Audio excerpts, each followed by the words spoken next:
Good morning, good morning, good morning, good morning. We can get this rolling this morning. Monday, September 16th already. Yeah, it's feeling like a Monday. First Scott, Omaha in the morning. In the morning. Time to wake up, y'all. Wake up, wake up, wake up, wake up, wake up, wake up, wake up, wake up, wake up, wake up, wake up. Wake up, wake up, Fresh wake edition. up, wake up, wake up, wake up, wake up, wake up, wake up, wake up, wake up. You better wake up from this dream. Definitely Life is feeling not like what it Monday. seems. This culture's not your reality. You better unplug or be a casualty. Cause the life that we losing, the drug and abusing is keeping us off from our greatness. We got to Lord spread the have love and mercy. stop hating. Then rearrange these front pages. From murder and death Yeah. to building our Talking to wealth. you, Paul. Go ahead. Wake We up, moving wake in up. stealth. Milking the game to Gotta Wake up, the wake swing up, the wake wells. up. teaching my people to love themselves. I'm crashing on competition. Killing That's with the the Gotta Wakanda swing the power. wells, man. Put the bomb wake up track. Unification amongst us. Wake up, wake up, wake up, wake up, wake up, wake Yes, up, yes, wake up, yes. wake Time to up, wake wake up. up, Fresh wake up, edition of wake First up, Scott, wake up. Omaha in the morning. In the morning. Happening right now. Good morning, good morning, good morning. It is 6:51. If you believe in the concept of time, yeah, we like to get started about 10 minutes before the 7 o'clock news broadcast, so we can get our hellos and how you doings out the way with the fam. So, yeah, man. Yeah. Hello, how you doing? Hello. What's up, What's y'all? going on? What's going on? Judy Prince was already saying, "I'm awake." All All caps. right. There you go. Wake up, wake up. They Yeah, playing man. games with your mind, Judy. Playing games with your mind. Mark Manor gives us a good morning. Good morning to you, man. Appreciate you getting up early this morning, and everyone else. Definitely feeling like a Monday. I don't know what happened. Don't know what happened. Was very, very prepared last night for everything that's gone down, and Really? between last night and this morning, yeah, man. I don't know. Few winks short. Yeah, I don't know what's going on, man. I don't know what's happening. I went to bed early, but like I said, just was kind of, I don't know, up and down a little bit, not feeling too See, well. see. But that's not what I'm talking about. I kind of prepared for the show last night, like tech wise and everything. And this morning it turned into a different thing. So let us know. Really? Yeah, let me know if that happens. If that's happened to y'all, where you was all prepared and set and ready, and then Monday hit, and then it was all up in the air at that point. Hey, it's definitely happened to me a couple times. But hey, here we are. How's it going? How's it People going? rolling in. Mark Manor. Good morning, brother. How's your weekend? Let us know how your weekend Yeah. was. If you got any chill time and all that good stuff. Leah Keister in the chat. Happy marvelous Monday. Good morning. Good morning. Heather Williams gives us a good morning. Brother Kasim in the chat this morning. Peace, fellas. What's happening? What's Peace, happening, peace, bro? peace, peace. Gotta have you back on, man. Talk about some updates on what you got going on out there for sure. Yep. Mark Mendes said, I've been up. I'm a 5 a.m. person. Ooh, Man. Yeah, I kind yeah. of woke up at 5 a.m. on accident today. Slipped up on at 5 a.m. Only time we get up at 5 is on accident. Yeah. But I'm feeling good. Feeling good. That's what's up. That's what's up. We got Gwen Easter gives us a good morning. Yep. Appreciate that. How was your weekend, buddy? Man, it was all right. Productive. Felt productive. Okay. That's Yeah. can't beat that. Did some things around the house. Got some things done, here in the studio. Hmm. Work wise, getting some things done, knocking some things out. Yeah, feeling good. Kind of did some inner work, some deep work, watch some Nice. football. Yeah, feeling good. All right. How about Sounds yourself, good. man? Yeah, yeah, it was pretty good weekend. Spent the day with fam yesterday for sure, and that was a more extensive time with the fam yesterday than usual. That was fun. Yeah, Yep. And you definitely got some things done. I had a lot of worked all day on Saturday as per usual. So yeah, that was kind of it. I went and saw there was a show at Benson Theater. It was Danny Cleveland's birthday, nice. and Happy birthday. she had a show, man. She had Black Swan Theory back in band. Angelique came on and sang. Uh, it was it was kind of like the heavy hitters of town that was on stage that night, man. It was pretty awesome. So I slid over to the Benson Theater to check that out for a few minutes, Nice. and yeah, that was about it. Other than that, just working, work. Mark Madison's got to hang out with the old Benson songwriter crew at the Benson Theater. Was great to catch up with everyone. Yeah, Benson Theater kind of went off this weekend. Lots of stuff happening. Nice. Shout So out to that's the team over there, partners, part of the Mar- fam. there you go. Marlon Harrison said, "Good morning, First Guy fam." Hey, Marlon Harrison was out here living his best life this weekend. I saw the Again? photos. I seen the photos and the videos. Man, tell us about your weekend, brother, brother Yeah. Harrison. You look like you was having a good time out there. That's real. Sean McCarthy said, "Morning, everyone. Appreciate you coming on in, brother." Yeah, man. So, yeah, let us know how your weekend went. Some people were having a lot of fun. Marlon Harrison, I can't wait to talk to you about this because your pictures made me be like, man, I must have missed everything this weekend. As Man, much yeah, fun let as you me was out know. there having. Let me know what went down in the O. Yeah, what's going on? I do want to give a shout out to my brother Marcy, man. Looks like the whole symphony situation went off pretty nicely at the Man, amphitheater. what's up, man? Yeah, man. I was trying to find some pictures of that looked like it was super dope too. I didn't even know that was happening. Yeah, I saw, man. I saw the photos. Yeah, man. So yeah, big shout out to Marcy, and yeah, let us know what you got into over the weekend. Did anybody catch that Nebraska game? I'm not gonna lie, man. Nebraska looking good. Did they win again? Yeah, they won again. We're working their way up up the ranks. And this year, I know you're not really into sports, but this year is some changes that might give Nebraska a chance, depending on how they do. It's a playoff this year, so more teams get a crack at the championship. Hey, that's great. Nah, I can't deny that the excitement for Husker football is at fever pitch. It's like I've never Yeah, seen it man. this wild before in my time here. So They ain't been this I'm happy good. to You're see right. everybody feeling good about. Yeah, it's Yeah, a I good mean, thing. again, it's and it's all happening at a time when Bud Crawford is kind of in his prime. Nebraska volleyball is working. Things are Okay, going good. Things are going good. that's what's up. Even Creighton basketball doing well. Okay, I don't know nothing about it. Yeah, yeah, tap But in. that's what's up, man. Yeah, Pops gives us a good Monday morning and mad love from Las Vegas. Appreciate you, Pops. Yep, Hey, yep. Pops dropped a new release this weekend too, man. He got an instrumentals album man, out. Yep, just steady dropping all the tracks. I'm yeah, like, y'all check that out on Friends of. yeah, yeah. Put it on Friends Up. Check it out. RG gives us some morning, fellas. Someone needs to switch the caption unless Groundhog Day is nine. What happened? Wrong date going on. Yep, What's going yep, on? yep, yep. Where's the date at? Oh, my bad.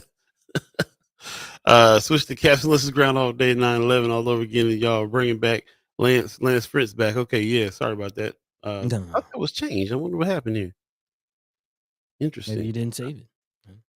Didn't save. Hmm. Thank you for that. Thank you. Yeah, appreciate that. Yeah, yeah. We'll switch it on the back end. We'll switch it on the back end. Yeah, we'll take check it out. But yeah. Again, we really appreciate you guys getting on early with us, giving us the hellos and how you doings, and hearing about your weekend. Most definitely. And yeah, I hope everybody's good. We definitely got some news to talk about, man. Rest in peace, Tito Jackson, bro. Man, yeah, Tito I'm Jackson passed away just hearing on about the that, man. weekend. Yeah, man. Man. Just when I saw that, I felt bad, man. I thought about all the years and years and years of jokes at his expense, you know, Ah, and it's kind of messed up. It's kind of when you think. About it, like when it comes down to it. But I he mean, was one of the older Jackson brothers, 70, 70 years old. So really, that's yeah, it. man, they're getting up there for sure. Um, That's not. It's not too old though. 70 is. No, but I wouldn't. I don't know. I just when you think of Tito Jackson, somehow I guess I think of Jackson 5. They're kind of Hmm. forever young in my Right, book. right, right, right. So Yeah. yeah, that's Who's in the unfortunate. legends, man? We really didn't talk about Fat Man Scoop. Man, Man, we ain't even really talk about Fat Man Scoop like that. So, yeah, yeah, man, rest in yeah. peace, rest in peace, Rest in Tito peace. Jackson, and Yeah, condolences to the whole Jackson family, the Jackson clan. yeah, man.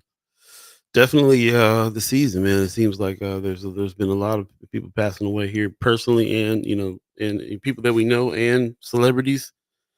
I mean, it's a constant thing, and it feels new every time, but it's part of life that is tough to deal with a lot of times, man. But it's constant, and it seems to be more and more these days. Yeah, yeah, So, yeah. Down here in and Atlanta, feeling the whole rich homie Quan, Rich Homie Quan, yeah, man, yeah, yeah, yeah, that yeah, was yeah. sad So to hear. yeah, man, it's been a lot in the last couple weeks, and Yep. actually, we'll be talking about that. I wonder if anybody made it to the summit. There was a summit over the weekend at Pleasant Green Baptist Church. kind of Mhm. talking about that, families and community members coming together, talking about loss and violence and things like that. There you go. We'll talk about that and much more. It is 7 o'clock right now. If you believe in the concept of time to get going with a fresh edition of First Sky Omaha in the morning. In the morning. Happening now. Hey.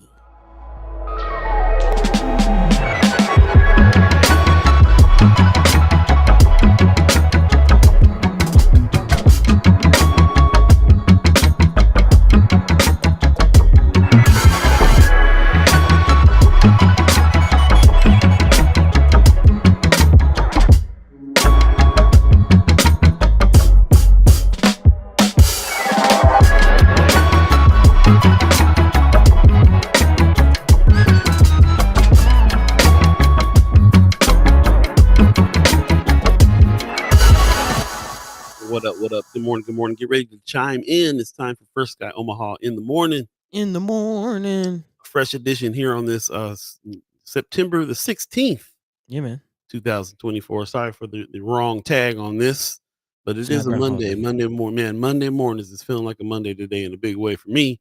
I don't know about for y'all, but for me, it definitely is.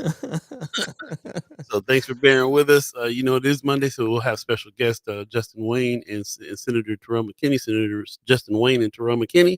Put some respect on their names.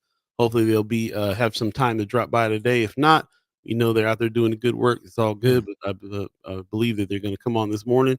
And lots of news to talk about today. We were mentioning during the hellos and how you doings. Let us know how your weekend was.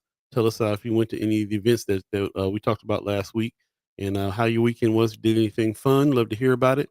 We'll definitely discuss that and some news this morning. And then, of course, in the 8 o'clock hour, we'll go a little further into a conversation and we can talk about some of the things that we talk about in the first hour more extensively then. So we hope you stick with us this whole show and be able to have some good conversation. Also, do us a favor and share the show on your page if you would. We can get as many people in and having conversations as possible, and I would really appreciate that very much. Mara Harrison said, I went to be our guest, the party where Mm. they played Disney and Nickelodeon music at the Slowdown.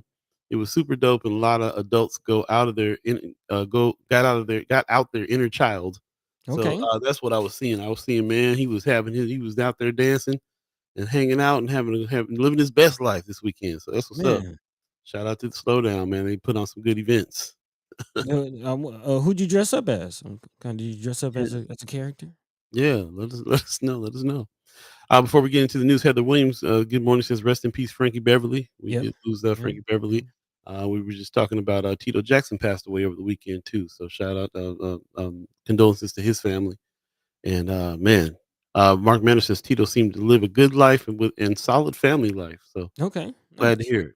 Glad to Yeah. hear it. Yeah. I mean, 70, that's, it's a full life. Yeah. Yeah. It can be. It Yeah. seems a little young, a little bit sometimes, but Kinda, yeah. kinda. Yeah. But I mean, you think, again, you talk about the Jackson 5 child star. He he got on life early. Very true. Very true. As usual, we start off with a little community news. So let's go ahead and jump into that, buddy. What's going on in the community today? Yeah, yeah. Again, several things jumping off over the weekend, but let us know what you got into, what happened, what's going on in your radar, and I definitely will let you know about some things coming up very, very soon. Big shout out again to Wakanda One opening for Robert Glasper. That's around the corner, so just reminding people, come check that out, man. That's definitely something that we're excited about. We're all about the whole Blue Note family, man. Shout out. To Robert Glasper, Terrace Martin, the whole crew, man. Kamasi Washington, they show Omaha some love, man. So let's show it right back. Make sure you get those tickets, come through. And then also, yeah, support Wakanda One opening up for the incomparable Robert Glasper. Yeah. Also, ET coming back, man. Again, shout out to Willie Barney, the Home Empowerment Network, and the Empowerment Conference Leadership Conference coming up very, very soon as well. Make sure you RSVP, get your tickets, tap in with that situation, and catch Eric Thomas, the hip hop preacher, aka ET, one of the top speakers in the world, man. And yeah, he's gonna rally the people, man. Again, leadership, youth. Yeah, I mean, shout out to the Empowerment Network. Well, again, a lot of questions were asked here on the show. We decided to dig in and see for ourselves. And yeah, man, we saw some good work, man. And saw some people that I knew was doing the good work that didn't know was a part of the network. And yeah, man, we're all about it, man. So big shout out to Willie Barney again, bringing ET back to the city, man. That's huge. That's huge. Word. Yeah, Word. definitely check him out. Gotta want success as bad as you want to breathe. If you don't know about him, Definitely check him out. Yeah, yeah. I also mentioned earlier, man, Marcy Yates got down with the Omaha Symphony. That was huge. Anybody check that out, man? Let me know if you went to that. Big shout out to the homie Marcy Yates getting down again, performing in front of a live band, man, a live orchestra, the Omaha Symphony. And then also, I believe we got some tickets, in partnership with OPA. Shout out to Omaha Performing Arts as always, doing some dope things in the city, including bringing Cypress Hill. Is that what's going down? Paul, let them know what's Yeah, going man. on. Yeah, Cypress Hill. First of all, I just wanted to give a shout out to Marcy Yates, man. Didn't even know this was happening. I wish I could have saw it, but he was Man, out look at there. that. Omaha Symphony, man, getting down. Omaha Symphony getting down. Period. They're out here bringing Cypress Hill, of course. And this show is coming up. I'm trying to find the date on that show right now. Sorry about that. I'm a little behind on finding the dates here on this, but Oh, you good? uh, yeah, here we go. So this is actually tomorrow. This is a Tuesday night show, Man. September 17th. It's going to be at the Stillhouse. They're going to be playing with Omaha Symphony. And yeah, we put this out Friday or early Saturday because we got a late kind of call about some free tickets. So shout out to Omaha Symphony for that. But we got 2 free tickets for that. And the criteria was to sign up to the weekly wrap and reply, "Let's go." We did get a couple of folks that got down on that, for a few folks that got down on this. Mm-hmm. Looks like the winners are Rita Nelson Clark and also Miss Erica Felt. Gonna get a couple in the Hey. show tomorrow. So shout out to you guys participating and Of course. really, yeah, can't wait to see you over there. I think this is really interesting that this when I heard about this lineup coming up. First of all, Cypress Hill is one of my favorite groups Man. ever. And the fact that they got this hip hop show that's teamed up with the Omaha Symphony, I think it's genius for really bringing folks in on the Omaha Symphony tip and really kind of understanding about different forms of music and stuff like that. I think it's real genius, these kinds of shows, these mashup shows. And so shout out to Omaha Performing Arts for putting this together, and Omaha Symphony. And yeah, it's going to be at Steel House and it's going down. So Man. if you didn't win the tickets, apologize, but I highly suggest you still go. It's tomorrow night, September 17th at 7:30 over at the Steel House. Check it out. Man, early enough to get down and still get home, a decent time. Around 10 Yep, o'clock yep. or something. Still get to bed. Get the kids in bed. But yeah, shout out Michelle Marino. Also see you in the chat saying I wanted to go. Hey, you can still check it out. Sorry you missed the tickets, but still check it out. I see a few of the other First Guy fans. I think Mayor Sanchez said he was gonna, pop out. So yeah. Might see some familiar faces. For Live sure. alive together. And again, shout out to the Omaha Performing Arts. Also, Mark Manor in the chat, he says, I saw him do the symphony thing at Omaha North a while back. It was cool. Okay. I'm talking Okay. about Yeah. Marcy Yates. Yep. Yeah. So shout out. Also, man, supporting our other artists, man, our other brother Johnny No Good, man, definitely a talented MC and poet in his own right, but also doing things in the realm of mental health. He has this Behind the Stigma meeting of brothers in the community joining forces to talk about mental health and things. So again, the next meetup is coming up. If you're looking for a safe space to kind of, just share some things or even just listen to other people share their stories, maybe you can gain something from that as well. Again, big shout out to Johnny No Good. Beyond the Stigma, as you see on your screen, coming up on the 28th from 3 to 5 at Assembly of the Saints. Also, shout out to Assembly of the Saints, man, holding it down. Yeah, yeah, Yeah, yeah, for yeah. real. So, yeah, big shout out to all the brothers joining that, man. Black men need a space where they can have their thoughts, thoughts be known, let the mind be free, voice be Yeah, heard. That's what it's all it's all about the about. conversation. Yeah, man, it's all about the conversation. Actually, speaking of that, again, we're going to continue the conversation. Just want to reiterate, we do have our newsletter where we continue our conversations on Friday, kind of extension of this show. So definitely make sure you tap into the weekly wrap. Again, big shout out to all of you who have already done so. And if you haven't, yeah, go ahead, check us out, the weekly wrap newsletter. You can email us at firstguyomaha@gmail.com, or you can click that link that we just posted in the chat. And yeah, tap in again. That's how we not only continue the conversations that we have here on the show, but also give you updates to news in between time, and also some updates with us at First Guy Omaha, and even share some of our thoughts about the conversations we're having, man. So again, we appreciate you. Also, big shout out to those of you who have tapped in and filled out that survey. Again, we are asking, what are some of the items that you want to hear about? What are some of the news things that you want to talk about? What's important to you? Again, we are just here trying to inform and again, have a conversation. A conversation rules the nation, as we call this is kind of our virtual town hall, if you will. So again, what are some of the things that are important to you that you'll like to see discussed here on this platform? Again, you can go ahead and check in that newsletter and fill out the survey and let us know. Again, big shout out to those of you who have already filled it out. Environmental justice, a couple other things jumping out. So yeah, we're going to dive into all of that. But in the meantime, between time, we got some things to dive into today. Paul, you want to dive into the headlines? How you feeling? Yeah, yeah. Let's definitely dive into the headlines. Appreciate everybody who dropped everything in Friends of First Sky Omaha. Again, that's the place where the conversation happens when we're not live. First Sky, Friends of First Sky Omaha is a group page on Facebook, and people are, everybody who knows us knows if you got any ideas or any things, any ideas about articles that you want to discuss, drop them in Friends of First Sky Omaha, and also HAPS. So shout out to everybody who's been doing that, and appreciate it very much. And yeah, this is some of the headlines that we're talking about today were directly drawn from that page. So Yeah, shout man. out Yeah. to chat chimers and everybody doing that. Yeah, definitely call y'all our co-host, if you will. And again, some big updates to actually some stories and some conversations that we've been having. Again, shout out to the bros, the Omega Sci-Fi fraternity in the Omaha area has teamed up with several organizations and held a summit on gun violence over the weekend. Definitely love to hear if anybody made that. I believe that was on Saturday at Pleasant Green Baptist Church.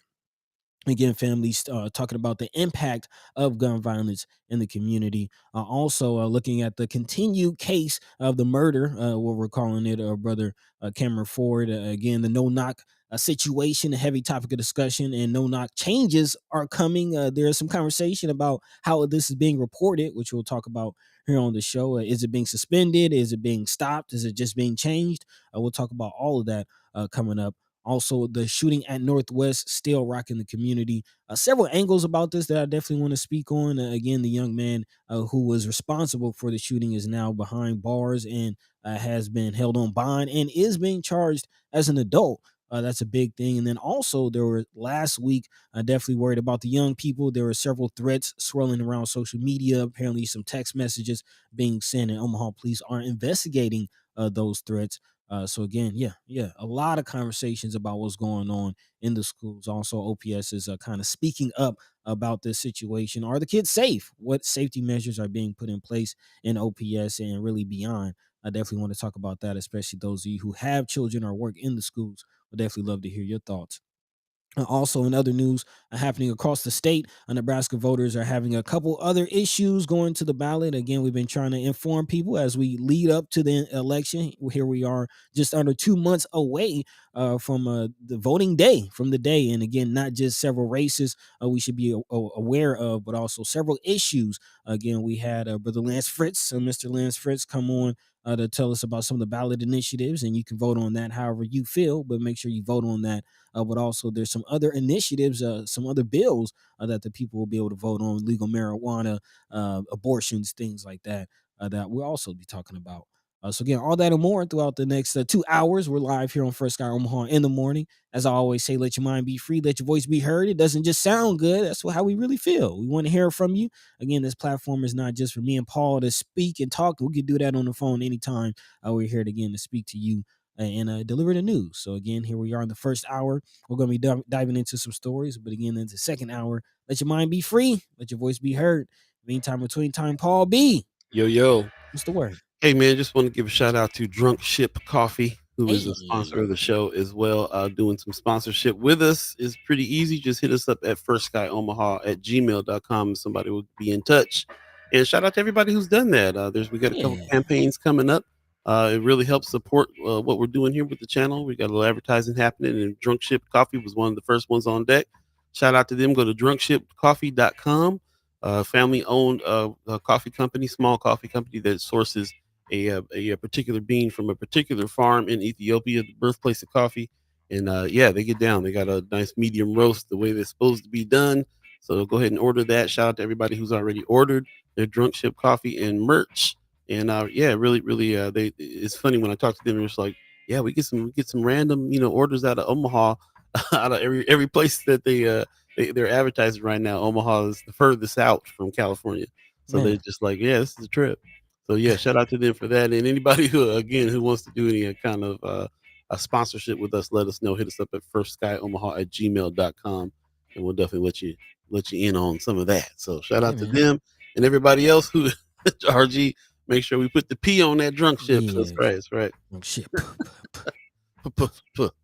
Yep, yeah. Runs reviews in the chat says, I don't understand how a profession can be granted qualified immunity and be allowed to exercise total incompetence when it comes to no knock search warrants. Man. Well said. Good question. Anthony Rogers right in the chat. Good morning. Says we're in very high spirits about the fact that medical marijuana will be on the ballot. Yeah, that was a Okay. new initiative as well. So, I see what you uh, did there. See what you yeah, did man, appreciate people joining us. It's a very high spirit. there. Appreciate you guys joining us. We'll definitely jump into the news and talk about some of these items as well. And again, just really grateful for everybody who jumps into Friends of First Sky Omaha and drops articles. Really makes it easy for us to know what it is that you guys want to talk about, what's on your Yeah, mind. man. So Thank you. there you go. I see Wanda Luce in the chat. Good morning to you. Yep, yep. In the meantime, between time, let's go ahead and get okay. Oh, you take a break first. Okay, cool. We'll take a quick break and come right back and jump into some news. Again, you're listening to First Sky Omaha in the morning. In the morning. Paul B, Buddy the God, all of Hey. you. Let's go. We'll be right back, y'all.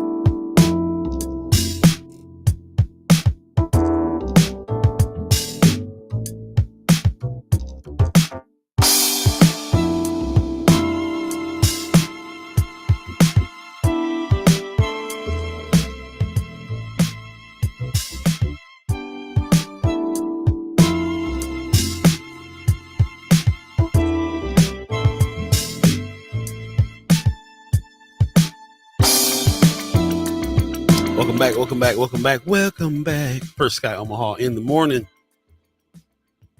In the morning. Paul B, Buddy the God, all of you chat chambers, ghost listeners, and monitoring spirits. Those of you that check us out but would never admit it. We see you watching. Appreciate you though. Yeah, we appreciate everybody that's jumped in for sure. Mama God gives us a good morning, fam. Appreciate you coming on in. Anthony Rogers Rice says my glaucoma be acting up this time of year too. Hey, man, you know, you gotta do what you gotta do. Maggie Miller Jenkins in the chat says, have we discussed Javion Maggie, the 21-year-old trucker lynched in North Carolina? Have not discussed that. No, No, not we have yet. not. Not yet. Not yet. But I'm actually definitely looking more into that story. For those of you who haven't heard, again, young man found with a noose around his neck, and they're saying that he committed suicide. And yeah, That's what they said. that's what they That's not what said the family said. That's not what happened. under a tree in North Carolina. Yeah. Take from that what you will. There you go. All right. What's first up on the docket? Well, kind of, talk about some of that as far as again families losing people. I do want to ask did anybody make it to the summit, and just still asking are we okay? A lot of violence still in the community, even over the weekend. Several shootings in South Omaha and North Omaha, and we don't really talk about it too much here on the show. Talk about a lot of politics and try to really get into what we can do to change our communities. That's really at the heart of the conversations that we have. It is really not too much to talk about all of that an extension beyond really getting to what can we do about it, what can we do to improve our communities, what can we do to really change things, especially with our youth. But sometimes we do have to reflect and see how that has impacted us, and that was the case over the weekend. Again, several community members, family members, doctors, preachers, coroners, the police even met at Pleasant Green Baptist Church to reduce gun violence, or at least to talk about the impacts of those who are dealing with homicide. Again, community members impacted by homicide hosted the third annual Before the Casket presentation on Saturday. Again, this was put on by the Mega Sci-Fi fraternity in the community. Also, several police organizations. Also, I believe it was a national organization of Black law enforcement executives, also known as Noble, helped put this on as well. one of the quotes is, "In this job with gun violence, I see people pass away alone, cold after alive when we get there, asking me not to let them die." And that's according to Jason Gentry, who's an Omaha Police Department officer. And again, just sorry to kind of pile it on, but yeah, this is conversations, and sometimes we do have to look back. And I do wonder, did anybody make that conversation? And after the week that we just had between the Camera Ford situation and what's going on with Northwest, are we okay? And we don't really talk about or think about how these things impact all of us, not just the families that are impacted, but the community at large. And I actually came across a quote several weeks back that I wanted to read to kind of bring this into kind of perspective, if that's all right. Posted that on my Facebook page, so if anyone wants to go back and check it out. But the post says, listening to a lecture, the speaker said something that resonated with the community in North Omaha may be currently feeling, and I'll extend that to Omaha at large. On the issue of race relations, specifically in racism in this country, he said the objective of racism isn't just to kill our people. The killings are a tweaking of the system. It's terrorism. What is terrorism? Social political fuel violence. So the people who are harmed by terrorism are not the people that get killed, it's the people witnessing. It's the ones that are still alive. So again, I asked, are we all okay? Not just police violence, not just racial violence, but we're seeing what's going on in the schools. And Maggie Miller Jenkins, thank you for answering. But this is something that at some point we do have to talk about, and we'll get into some of the issues that are going on the ballot.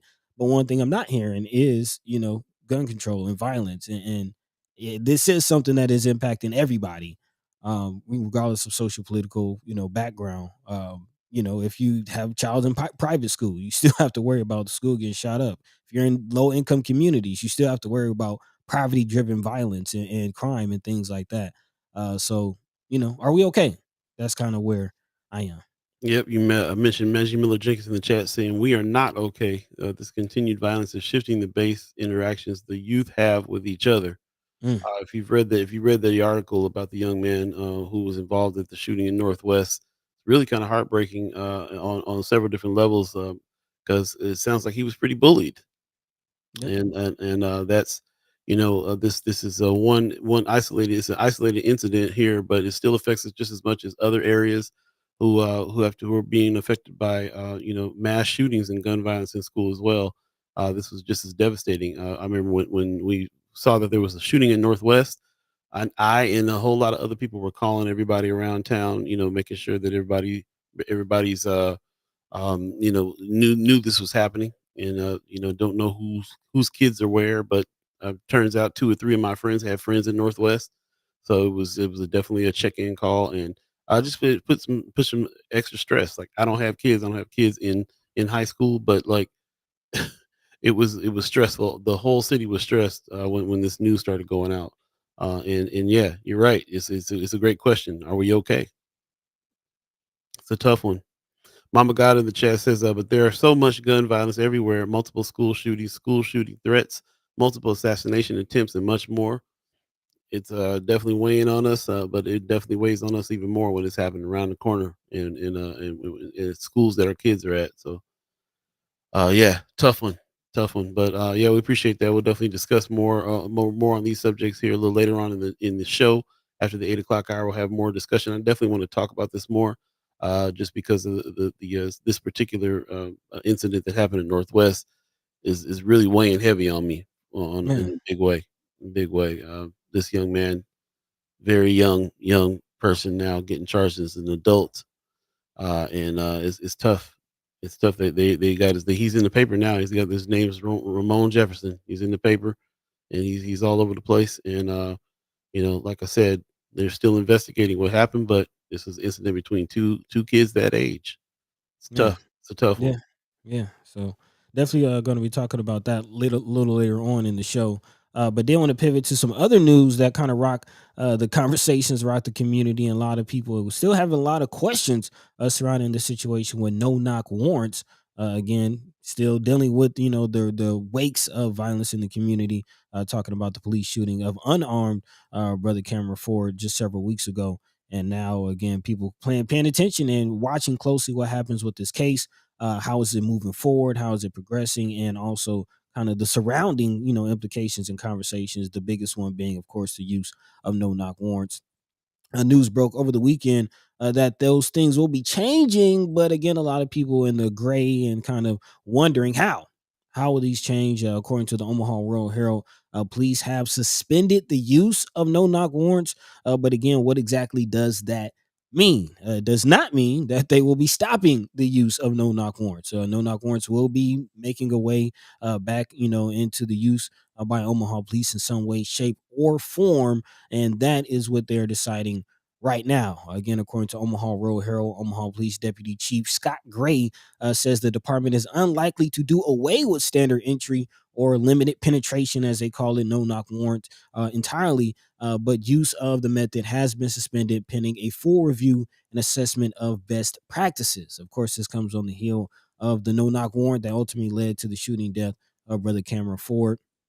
And again, Gray says basically what we do in a quote unquote standard entry is you're breaching the door and giving loud verbal commands. If no one is encountered immediately, then they start a kind of slow, methodical search of the entire residence. Of course, in the case of Brother Ford, the whole situation happened in a matter of seconds. 12 seconds between them busting in his door and putting a bullet in his chest. Again, Wayne Brown, the president and CEO of Urban League of Nebraska, said over the weekend the use of no knock warrants has too often led to avoidable violence and heart wrenching loss.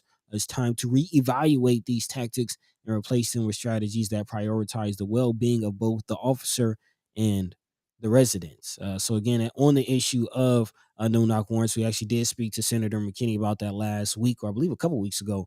He mentioned that he will, support and push for legislative changes. But one of the big things that kind of jumped out to me last week is before he even did that, we kind of talked about what does that mean on even more local level. Before we get to the state level and push for a sweeping change of laws, what can we do about having Omaha police put some pressure on them to change their policies and maybe get some ordinances in the city from our local elected officials. So there are some other routes that we could take to address this situation. But again, here we are. No knock warrants are suspended as of right now. Yeah. Anthony Rogers Wright is reminding us breach and hold is still a no knock. Don't fall for the okey doke me gentry. So he's making a point to say there's still other things in play. And again, this is something that needs, I feel it needs more attention. It needs Mhm. different kind of attention. I think that I Mm. think we are feeling that way too. I think sometimes this is kind of, it does kind of feel like they're trying to pull one over. They're trying to change the narrative in some kind of way. We need to go Oh back to yeah. this idea that that you can't be running up at people's house shooting unarmed men, and they try to maybe calm everybody down a little bit by coming in and saying stuff like, "We're gonna suspend no knock warrants," but what does that actually mean, in comparison to all the other tactics that the police uses in our neighborhoods? So, that's it's like I said, I think that we got to keep that in mind. On top of that, and not feel like that we're just satisfied with whatever progress they're trying to make on that front, just to kind of placate everybody. Anthony Rogers Wright says we need to make no knock warrants a local issue. This is. I think we know that it will be a dead end at the state level until we make it work at the local level, bottom up organizing, not top down. So yeah, Yeah, that was definitely something that jumped out with our conversation with Senator McKinney. hmm About how to really approach this, and he did say that he did say like, yeah, I can do what I can as far as pushing the legislation, which is I believe something he did already push. Like he did try to push changes and try to remove no knock warrants, and did not really get. I don't even know if it got out of committee, but yes, that can help as far as getting some changes, especially in the largest city in the state as far as Omaha City Council looking at that situation, and maybe a domino effect, Sarpy and several other counties may follow. But yeah, that is something that we can do on the ground level as far as applying pressure to City Council. Call Pete Festerson, call Sister Juanita Johnson. You know, say this is an issue that we know that y'all can address, and we need to address it. Well, Steph, appreciate your comments on that. Amy Holmes in the chat. Good morning, all. Shout out to her. Hey, Shout out to Heart Ministry Center. doing the good work. Also, before we move on to the next story, I just want to acknowledge Mhm. Wanda Lewis in the chat, who is bringing something to our attention. Says there's a guy named Orlando Moore who was walking the other night. He's 35 years old, does bead work, talks to himself, always walking and bothers no one. Some young people seen him walking in his behind a tree, hid behind a tree while the car passed. They then ran up behind Orlando and shot him multiple times, leaving him in critical condition in the hospital. Someone posted the ringtone video on Orlando Moore's Facebook page. Hopefully, he makes a full recovery. My goodness. Haven't heard about this story yet. We'll definitely try to dig in and find some details out there. But I appreciate you bringing that to our attention, Miss Lewis, for sure. Yeah, that sounds horrible. Man, I This mean, goes, makes me think of the story about the casino. Like, get your kids. Like, what's going on, man? yeah. What's going on? Yep. Matthew Miller Jenkins says McKinney pointed out that all the OPD has to do is say no more, and it would be done. That's the important point to me as well. This does There not you go. need legislature to fix. Yeah, it's a policy. So, You see, mhm, they suspended it, so they can decide to do away with it. yeah, and we can decide that's not enough. There you go. It's not enough. Appreciate your comments. We'll definitely jump into this more discussion on this a little later on in the 8 o'clock hour. We appreciate it, and shout out to Brianna Full in the chat. Good morning. Good to see your name again. Good morning on here. She says y'all actually need to call the conservatives on the city council to let them know we need to get rid of no knock warrants. Festerson and Johnson already understand, but they can't change any if they don't get the support of the other council members. Yeah, very Definitely, true. Very definitely. true. Call them all. Call them all. Conservative, liberal, call them all. I just said All Ferguson and Johnson because those are the names that kind of popped off. But yes, call them all. Yep. Let's make it happen. Right on. Next up, actually, it's 7:32 right now. Let's take a quick break and we'll come back and jump into another story. If you're just joining us, thanks for coming on in. This is a fresh edition of First Guy Omaha in the morning. In the morning. You know, it's Monday, so we're anticipating that we have Senator Terrell McKinney, Senator Justin Wayne come on and have a little bit of a conversation a little later. So stick around for that and more. We'll be right back. First Guy Omaha in the morning is happening now. Hey, With you, all of you, Chad Chimers, Ghost listeners, everybody. We appreciate everybody coming in and sharing the show as well. We'll be right back, y'all. don't touch nothing.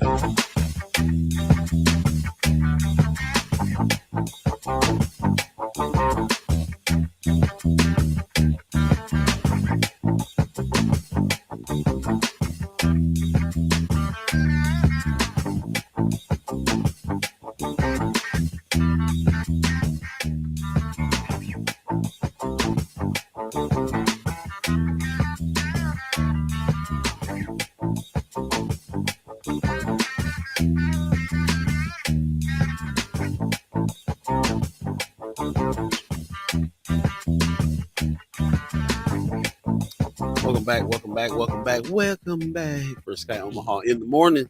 In the morning. 9:16 right now. If you believe in the concept of time, and this is what is it When? already What time? mid-month? What I'm time sorry, is it? I'm looking at the date, man. 9:16 is the date. See, it just goes to show you I don't believe in the concept. Man, It's just Twilight all Zone. numbers to me. 7:37. What is it? 7:33 right now in the morning. If you believe in the concept of time, it's supposed to be a hot one today, 90 degrees. So get ready for all that mess. I did hear it's gonna be hot, man. I did hear about that. Also, man, prayers out to Louisiana. I saw they got hit by a hurricane over the weekend. Oh, really? Yeah. I checked on, I got a few people's out in New Orleans. They said it was all right, but I think kind of the outskirts of Louisiana got hit. So yeah. Y'all be careful out there, man. Global warming. Yeah, it's no joke. I think there was Yeah. an earthquake in California again too, almost a six.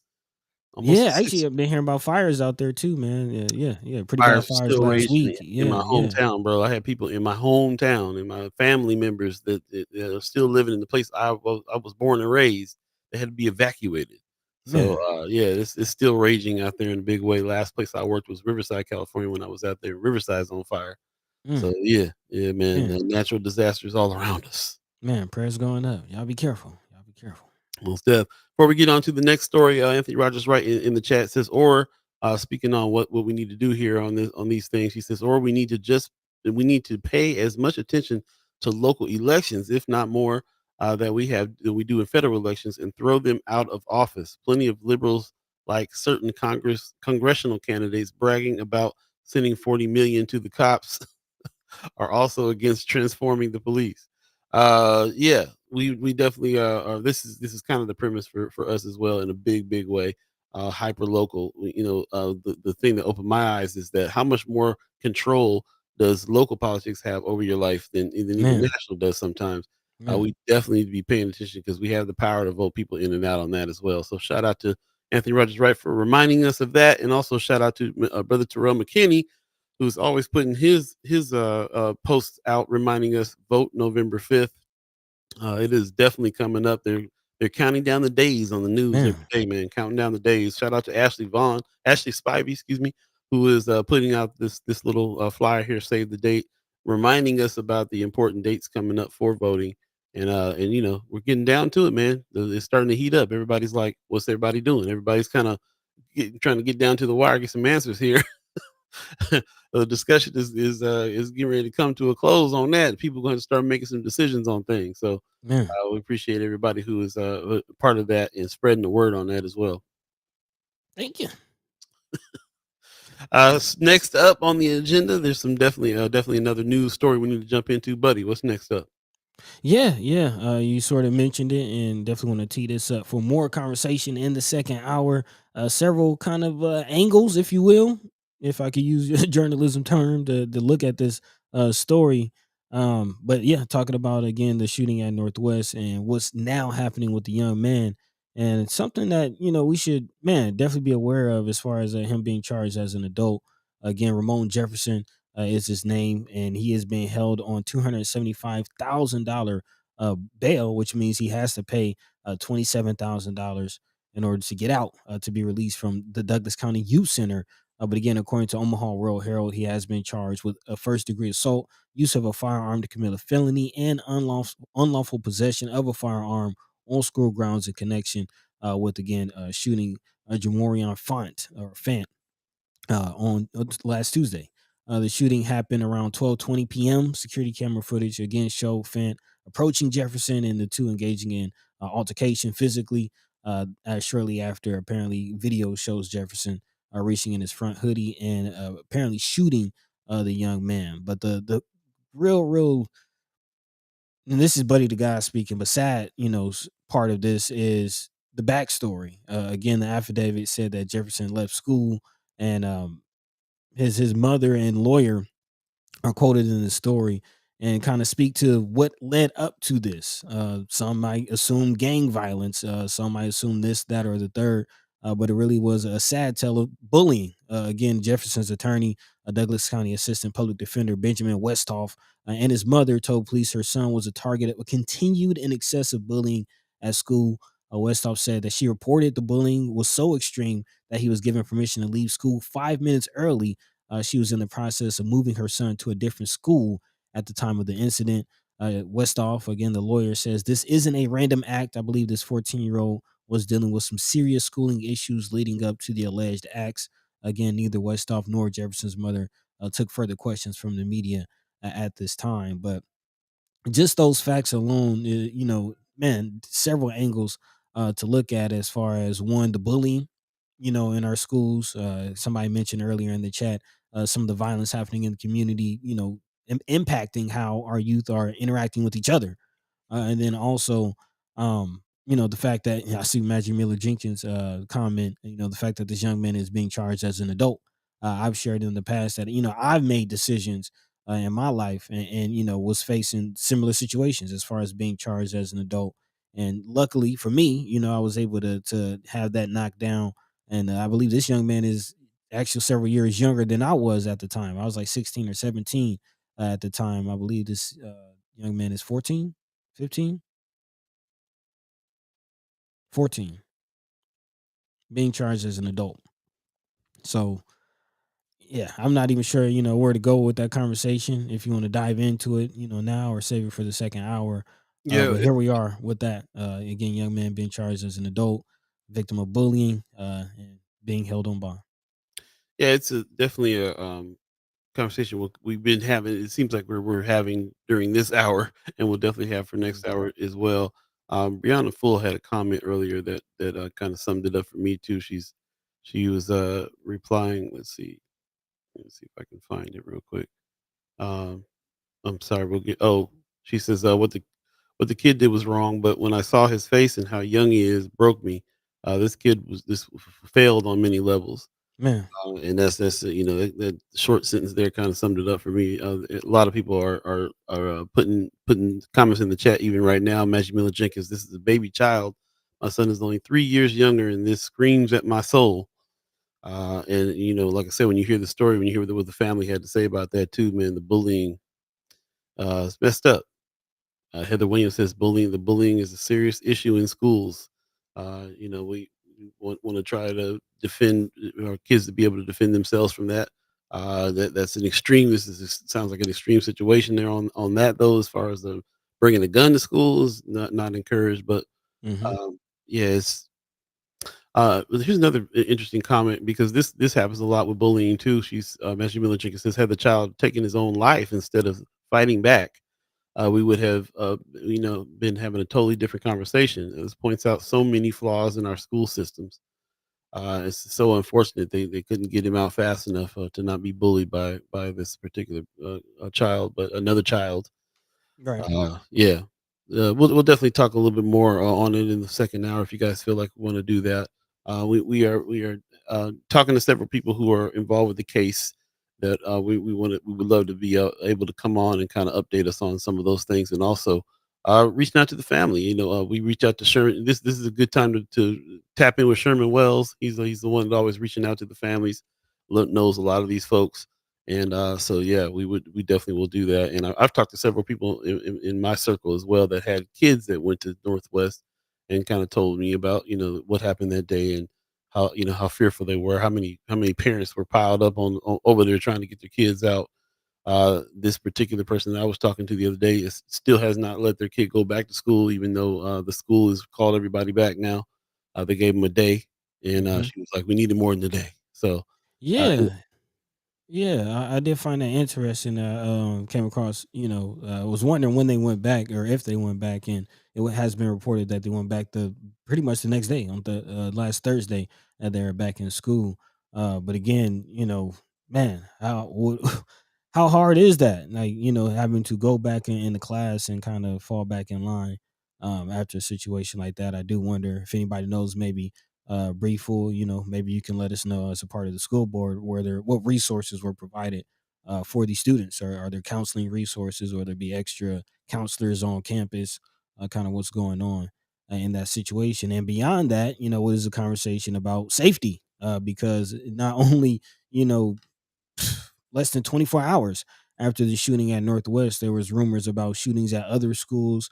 Parents were getting text messages about McMillan. And apparently there has been a list of schools that is floating around social media and text messages that could possibly be a next target for a shooting. This, of course, seems, not credible as some outlets are calling it, but still, families, children, people scared. It's credible enough to have, children getting out of school early. I believe Macmillan was allowing students to leave early. Um, Man, are we okay? What's going on with this situation? Anybody hear about this? Again, there are several reports about this being investigated. But before we dive into the stories, out of Omaha World Herald, um, did anybody hear about this? That's kind of a big question. Yeah, I definitely heard. I personally heard, saw some texts going around about some threats at other places. Um, I like Maggie Miller Jenkins' comment here about counselors, not cops, healing over punishment. Hmm. Maybe some social emotional learning is necessary to fix these issues.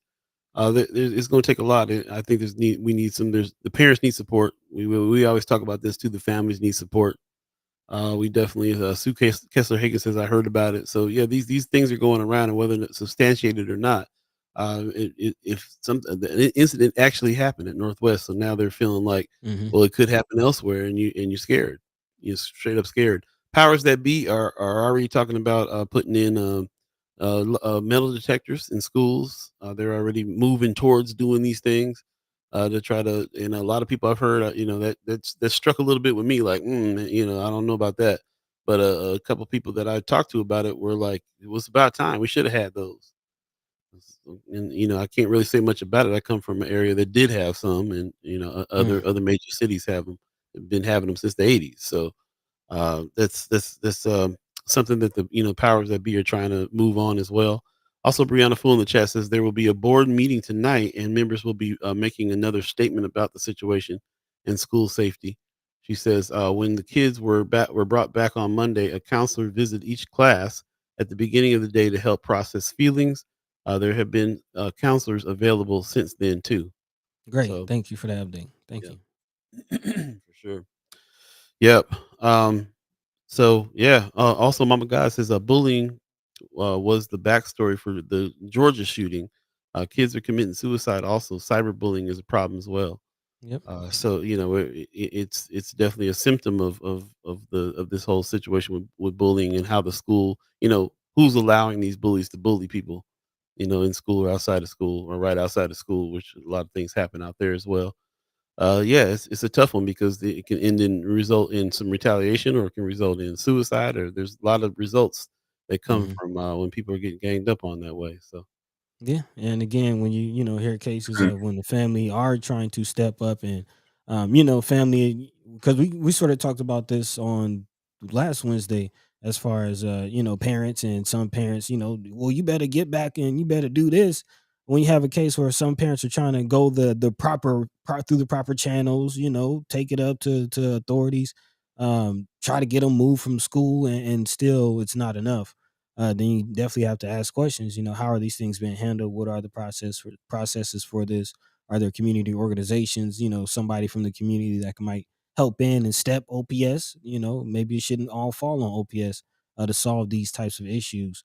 But this is something that obviously is not just impacting our youth in the schools, but the community at large. When this happened, I definitely thought about my mom. Who's not far from Northwest. Like, okay, this person is still at large. What does this mean?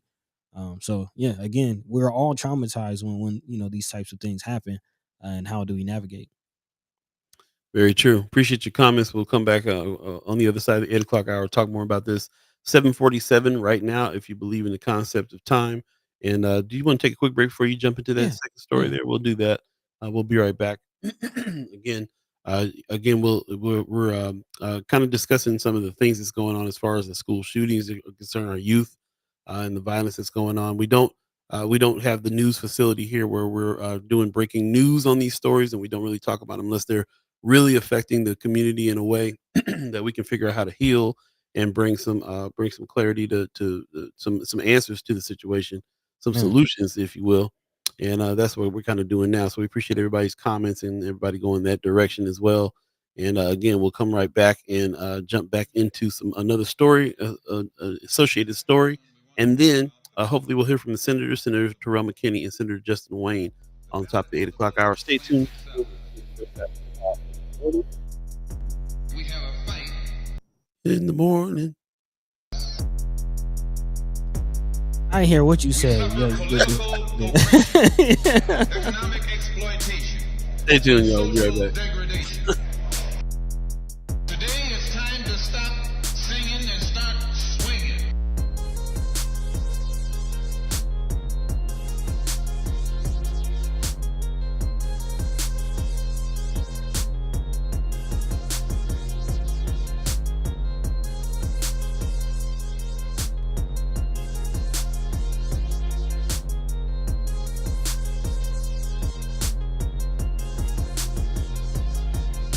The ballot or the bullet. The ballot or the bullet. The ballot or the bullet. Welcome back. Welcome back. Welcome back. The ballot. Yeah, there you go. There Okay. you go. See, we Yeah, thought, we thought the program was going to do something right this time. No, still tripping. Still tripping. yeah, Don't worry yeah. about that. That's for us. Thanks for joining us again and coming back in. I appreciate the links that Mama God is putting in. This is about Hey, man. the story. Is this which story is this that you're posting there? This is Oh, the Douglas. Douglas County Family Helpline.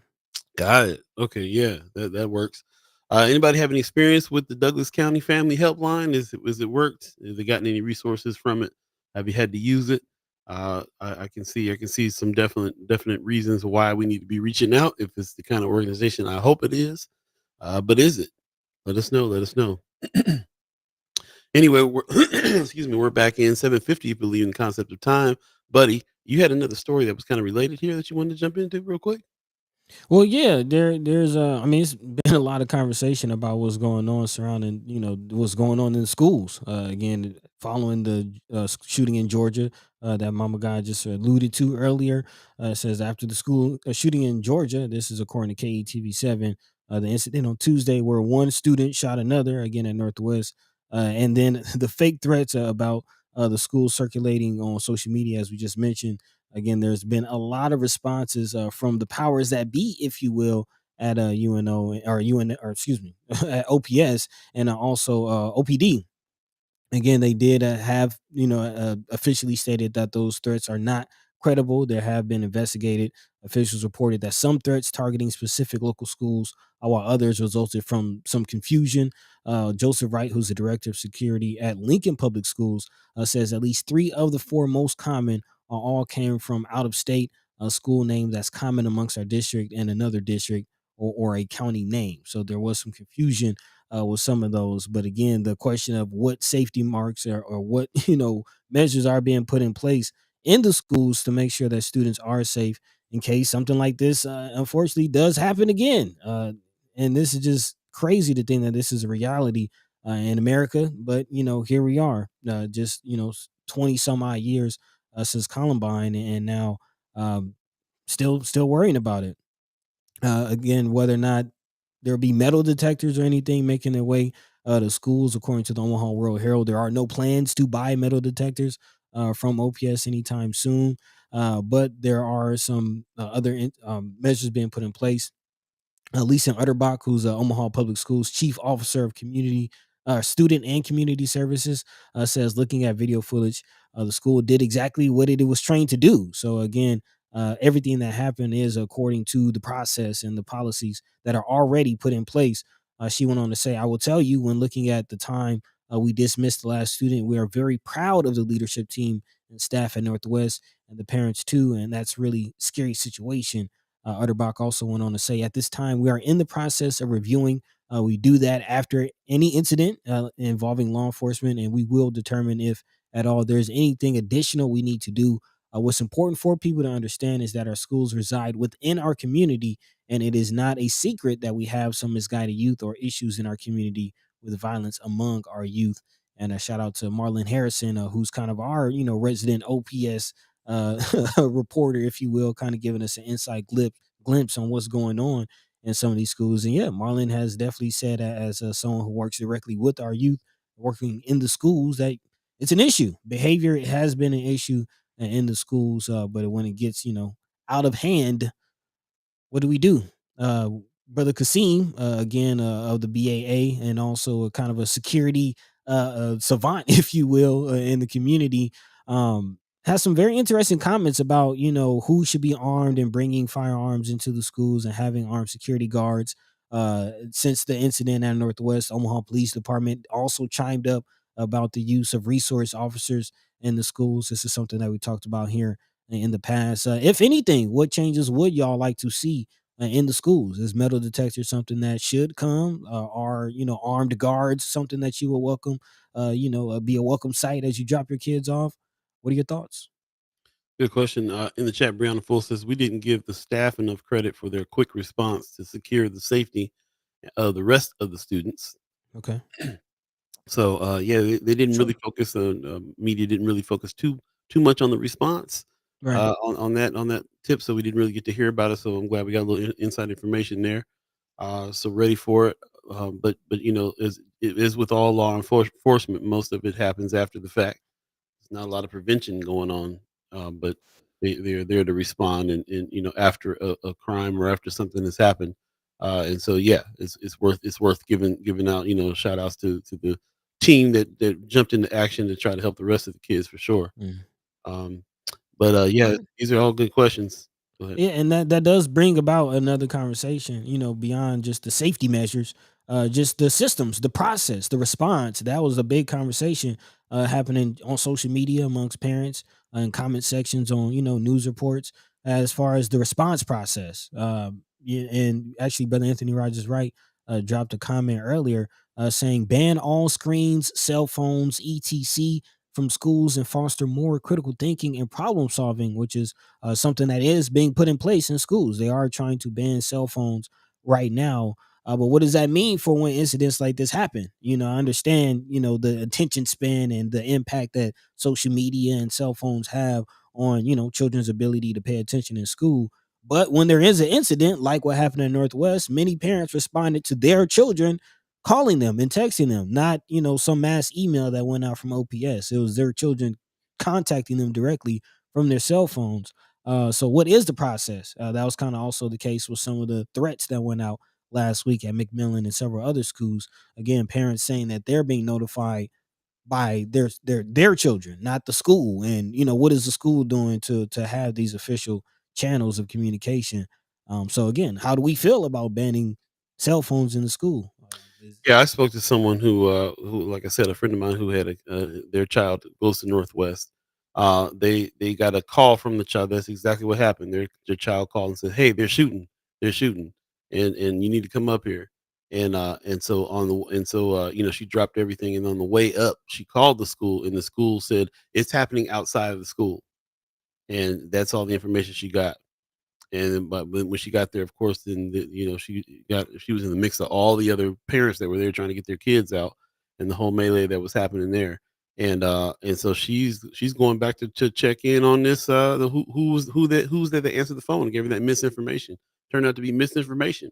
Where Mm, were they letting people telling people that this was happening outside the school to calm them down? What was the deal there? So mm, that this is something that is the firsthand information here that we're getting from a parent that had a kid at Northwest that heard about the shooting first from their kid calling from their cell phone and saying it's happening, and then getting and that being more information that they were actually getting out from the staff at that particular point in time. I'm sure the staff was very preoccupied with man. making sure the other students were safe, but who jumps on communication to the rest of the parents whose kids are in school? They're trying to get them out. These are all good questions, and there's a lot to it. The comment that Anthony Rogers Wright made earlier about no cell phones, teach kids critical thinking, and also some other uh, people were talking about here. Maggie Miller Jenkins saying counselors, therapists, interpersonal relationships experts. I would love to see professionals with useful skills entering our schools, not more dudes with guns to keep the peace. Mm, Good point, but and I think it goes along with Brother Anthony Rogers' right point about arming the kids with critical thinking skills, problem solving. and so on. But these are things that are that need to be happening over time that can foster an environment that this kind of thing would happen less. We also need immediate there also is a need for immediate response. So this is why some people think there should be armed guards in metal detectors and so on. Because yes, we can set all those things up to be able to create and foster an environment where these kinds of things don't happen. But what happens when there's immediate need going on? So Brooke Allen in the chat, good morning, says, I missed what you guys were talking about, but I was in high school during Columbine. She says, in New York, we had metal detectors in a bag check before. So says, I was in pain in the morning, but we felt safe. It was a pain in the morning, but we felt safe. Okay. There's somebody who grew up in went to a different school in a different area, saying they felt safe there. Marlon Harrison says, I didn't know until seeing the news about Northwest shooting that OPPD has a black woman as their spokesperson. I was like, where did she come from? Oh yeah, yeah. Interesting. Brianna Full is also saying, I'm more interested in fixes that address the root of the issue, like we were discussing earlier. I'm not completely opposed to metal detectors, but let's also not turn our schools into places that look like detention centers rather than a place of learning, Mm-hmm. which they already do. Yeah, I was gonna say some people. I have to agree. When dropping my son went to Wakanda, having to get buzzed in and doors slamming and locking, it was like, this don't invoke some good memories. But You make a You know, direct correlation to how a school is built and how a jail is designed. yeah, yeah, and which kind of goes back to the larger conversation. A few people making, comments about critical thinking and things like that. Some people argue that's not what school is for. That's not what school is designed to do, to get people to think critically. It's designed to get people to work. Yep. Be cogs in the wheel, if you will. Yep. Yep. Jahi Shabazz in the chat. Good morning. Says school indoctrinate, don't educate. What messages we give children, they give those messages to the world. There you go. There Appreciate you your go. comment. Also, it's 8 o'clock right now. If you believe in the concept of time, you're now in the second hour with us here with First Sky Omaha in the morning. We're In the anticipating. morning. Oh, sorry about that. Step in line. Anticipating the senators to come on this morning and speak if they are not able to make it. We know that they're out here doing the good work. But Senator Terrell McKinney and Senator Justin Wayne, and we're anticipating them coming on and saying a few words, and getting in conversation with us on some things. So appreciate it. Appreciate all your comments as well. Rome's review says no guns in school. Yeah. Is very adamant about that, all capital letters. So I feel that very much. Also, Sue Kessler Hagan says, I believe there needs to be more action taken against the bully before it gets this far. Letting the victim leave 5 minutes early is not an answer. Yeah, we Or told, going to a whole nother school. or going to a whole nother school, which the family had to kind of put in place. Sounds like to me they were the ones that were pushing for that Mhm. situation, which is not Right. always the easy situation to get your kid in a different school out of your district or whatever. So there you go. Magic Miller Jenkins says the American scholastic system is built to create compliant workers, not deep thinkers, according to the Rockefeller founder. Yep. There you Yep. go. So there's always going to be a situation. There's always going to be a thing. I know that in our family we did some homeschooling and stuff like that as well. A lot of that had to happen because of some of the situations there. Mhm. But as you can see in my family, we grew up in different areas as well. Brooklyn, New York, during Columbine. I grew up in California going to school. We didn't have metal detectors at our school quite yet, but they were coming. They were definitely they were on their way. I think they came maybe a few years after I graduated. And our area was not LA at all. So it wasn't like it was that much stuff going on, but there was some stuff going on. There was definitely some stuff going on. This Yep. is a different era. I feel like what's going on now is a little different. Kids, when Anthony Rogers Wright earlier said, no cell phones in school, no screens. I thought to myself, every time I hear about a 12 or 13 or 14-year-old kid that's committing some violence, I feel like they're young enough to still be watching like superhero movies, thinking that they invincible and all that kind of stuff that happens with kids' brains on media. And Mhm. so if they're not getting their cell phones and their iPads and every in their game and their gaming and stuff banned, then when do they have some time away from media that's just bombarding them with these images all the time? When do they gonna have some time to do some thinking? You know, so for me that would be the reason why. Like let school time be school time. What do you you know what I'm saying? Like what we if how bombarded are you with MCU superhero movies? How bombarded are we all the time with images of invincibility and all these kinds of stuff that movies and music and TV and stuff push. Like Mhm. those brains aren't all the way adult enough to be able to differentiate what's real, what's not. That's scientifically figured out. And if they're not able to really start critically thinking about things that's happening in reality in the moment, I'm sure that is a contributor. So that's just my 2 cents on that on that situation. Mhm. I really feel like I would love to make to me the solution is fostering environments where these kinds of things don't happen, and that means a whole lot of abstract things like bringing in counselors as far all the way down to taking away screens from kids during school time, and a lot of other things that might make it so they can think in because you're not going to be able to prevent everything all the time. It's just not how it is. Uh, it's 8:04 right now. If you believe in the concept of time, we have special guests waiting in the wing, so we'll go ahead and bring him in. Maybe he has some insights on some of these things as well, since he's very closely related. Ladies and gentlemen, Senator Justin Wayne in the house. Good morning. Good morning. Good morning. Morning, morning. How you guys doing today? Yeah, doing all right. Not Doing all bad, right. brother. How about yourself? Man, that's all right. I didn't have to take the kids to school today, but my phone's Okay. ringing. Let me turn that off. Okay. Already starting off the morning in a What weird spot. you got the national anthem on your phone or something? Man, I just have never changed my tone from the You got you got DMX on there. Stop, drop. You man, know, jump in man, the intro. for real, for real. I was listening to him this weekend rolling around. Anyway, Man, uh, how you no, it's doing? How you good. doing? Man, I'm Yeah, doing man. good. Long Just time no see, bro. Yeah. man, I've been just living this non-political life for a little bit. Had to take a break, Okay. man, and taking the kids to school and watching the craziness that goes on, and Yeah. but that's about it. Man, Man. I've been talking. I was gonna ask that too. I was gonna put out to the chat, like how many people are now taking their kids to school that weren't before. Do you feel like it's a necessary thing now because of some of these threats and stuff that are out here? How you feel about that? For me, Yeah, it's just just as a about. parent. Yeah, how I you mean, feel? well, for me, it's just about making sure the day start off right, right. So having some laughter in the car or whatever, and just Yeah, just making sure the day start off right. And I think that's important. So Nice. that's kind of where I'm at. But no, it was a tragedy that happened at my old school, Northwest. I think from what it was said in the media, this kids were bullied. I do know that. I mean, I'm representing. So now I'm back in private life. A little bit. I do a little bit of juvenile law again. I got a couple cases. I actually got a lot of cases in juvenile law.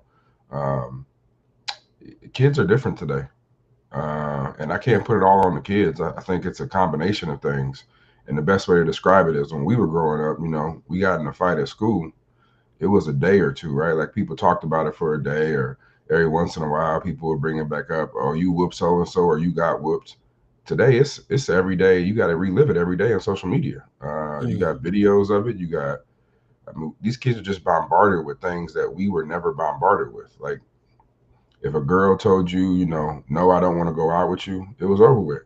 Today, you got tweets about it and social media and Snapchats and videos, and I mean, you can't just move on that quick. And so I think you're just dealing with a lot of different things. But I do think the violence is something we got to figure out.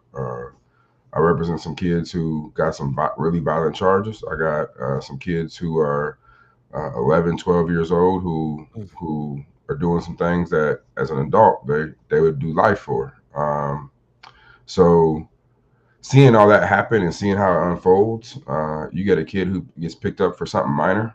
It takes 3 months for him to get back into court, but by then he done picked up some serious charges. And the lack of intervention and the lack of supports. You have a kid who might be in the system for. I got one kid who was in the system for a neglect charge from a parent for 3 years, and now that kid is being charged with serious violent crimes. And it's like, well, what happened in the 3 years when he was out of home?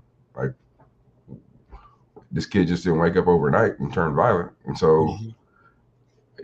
yeah, I don't know. Actually, I was just talking to Senator McKinney about that last week. I was like, man, I don't know. I'm not in favor of locking up 12-year-olds, but we can't send them home. We got to figure out an alternative. And I don't know. I mean, from 15 years ago when I used to practice juvenile law, it wasn't like this. We were worried about kids throwing rocks at windows. Mhm. Now they out, trying to kill people. man. Yeah. What are your thoughts about you know the decision to charge younger Ramon Jefferson as an adult? So let me start off by saying I don't have a whole lot of faith in how we charge anybody in Douglas County. Uh, Mm. and this goes back to me representing James Skurlock and all the way from to now. Like we pick and choose arbitrarily, in my opinion. And so there isn't a set standard that we can all say, okay, this is how we're going to do it. And so I don't know enough about it, but I do know that if this kid feared for his life and felt like he was bullied all the time, then there is a self defense claim somewhere in there. Mhm. And I don't know if that was all looked at. And what's crazy to me is we decided not to charge Jake Gardner within 36 hours during the riot, et cetera, et cetera. But on these other cases, we are quick to charge. Mhm. We are quick to not charge the officer, but we are quick to charge these kids. And so that's why I'm saying I don't know. I don't have all the evidence, so I can't, say one thing or another. But on the optics, it just looks when So it comes when to black and brown kids, we are quick to charge. and this is my thoughts, but I do want to clarify. When you say we, you're talking about Don Klein. Yeah, 100%. It ain't me. I mean, it's Don. Right, right. I'm just I know understand that, but I wanted to specifically say, who was making these decisions. Like Yeah, Don ultimately, Klein. it is Don Klein's decision. Don Klein is the one in this situation who decided to charge this young Correct. man as an adult. Correct. Uh, and expound on that, right, and tell you how complicated it is Don Klein by statute is also the coroner. Mm, So when a young man dies, like the person who was shot, Cameron Ford, he also is the overseer of the autopsy and signs off on it. He's Mm, already decided he wasn't going to charge the officer, but then he has to go back in front of a grand jury because under Nebraska law, if you are in custody or in pursuit of custody and you die, then you have to do a grand jury investigation. But if he's already decided that this man is not doesn't need to be charged, then how is it possible that you're going to present the evidence to a grand jury in an unbiased fashion, right? Like you've yeah. already said you would, because you don't want the grand jury to come back and indict, because then it's going to basically say you were wrong, right? Mm-hmm. Um, so I brought a bill years ago, I think 2021, to get rid of that, saying that if there's an in custody death, that they have to appoint a special prosecutor. Of course, it didn't get out of committee. I hope now that Senator McKinney is carrying on, he can introduce that bill, and maybe this will shed light on why this conflict or the appearance of a conflict is a grave injustice. There's definitely an appearance of a conflict because it brings into question how credible is the autopsy, which is, you know, can make or break a case. that's incredible. It's, Right. it gets deeper, man. It's like I'm already shaking my head about that, and then this part gets deeper. So now that's something else to consider as well. We say get like RG is saying in the chat, get Don Klein out every time we start talking about. He said out the paint every time we start talking about a situation that has to do with him. We find out some more information that just seems so shady, man, so questionable all the time. It's incredible. Senator McKinney is in the wings. We'll bring him in as well in the conversation. Good morning, good morning, good morning. How you doing, bro? I'm good. How y'all doing? Doing all right. Man, Doing all right. hanging in there, hanging in there. How about you? Yeah. Drop kids off, dropping people off at school and stuff this morning. How's your morning going? It's been cool. Yeah, just dropped my daughter off at school. Yep. Okay. I Um, mean, you do that regularly, right? And do you Yeah, feel more inclined to do it now because of what's been going on at the schools, or that's just your way? no, that's just the routine. Yeah. As a parent, how do you feel, right now about what's going on in the schools? Some of the threats that were swirling around. Uh, as a parent, I looked into them because I think I saw my daughter's school on one of those lists, and Mm, I followed up with some people and saw that the stories was incredible. I know I got a friend that do security at McMillan, for example, and I hit him up and was like, "Hey, what's going on?" He was like, "Hey, none of that stuff is true. The school there is actually going cool." So, I know a few people at some schools, so I hit him up to just see what was going on. So yep. it was all right. Yeah. Just getting the info. Yep. Yep. Right on, man. Well, we appreciate you coming on and sharing that. We're kind of in the middle of that conversation there. I think everybody's really concerned as of last week. I'm still getting texts and calls from people that are wondering what's going on. So that's good information. Hopefully, that's some information that kind of help and calm some folks down. Brother Wayne. no. At the end of the day, this is why. I mean, not to.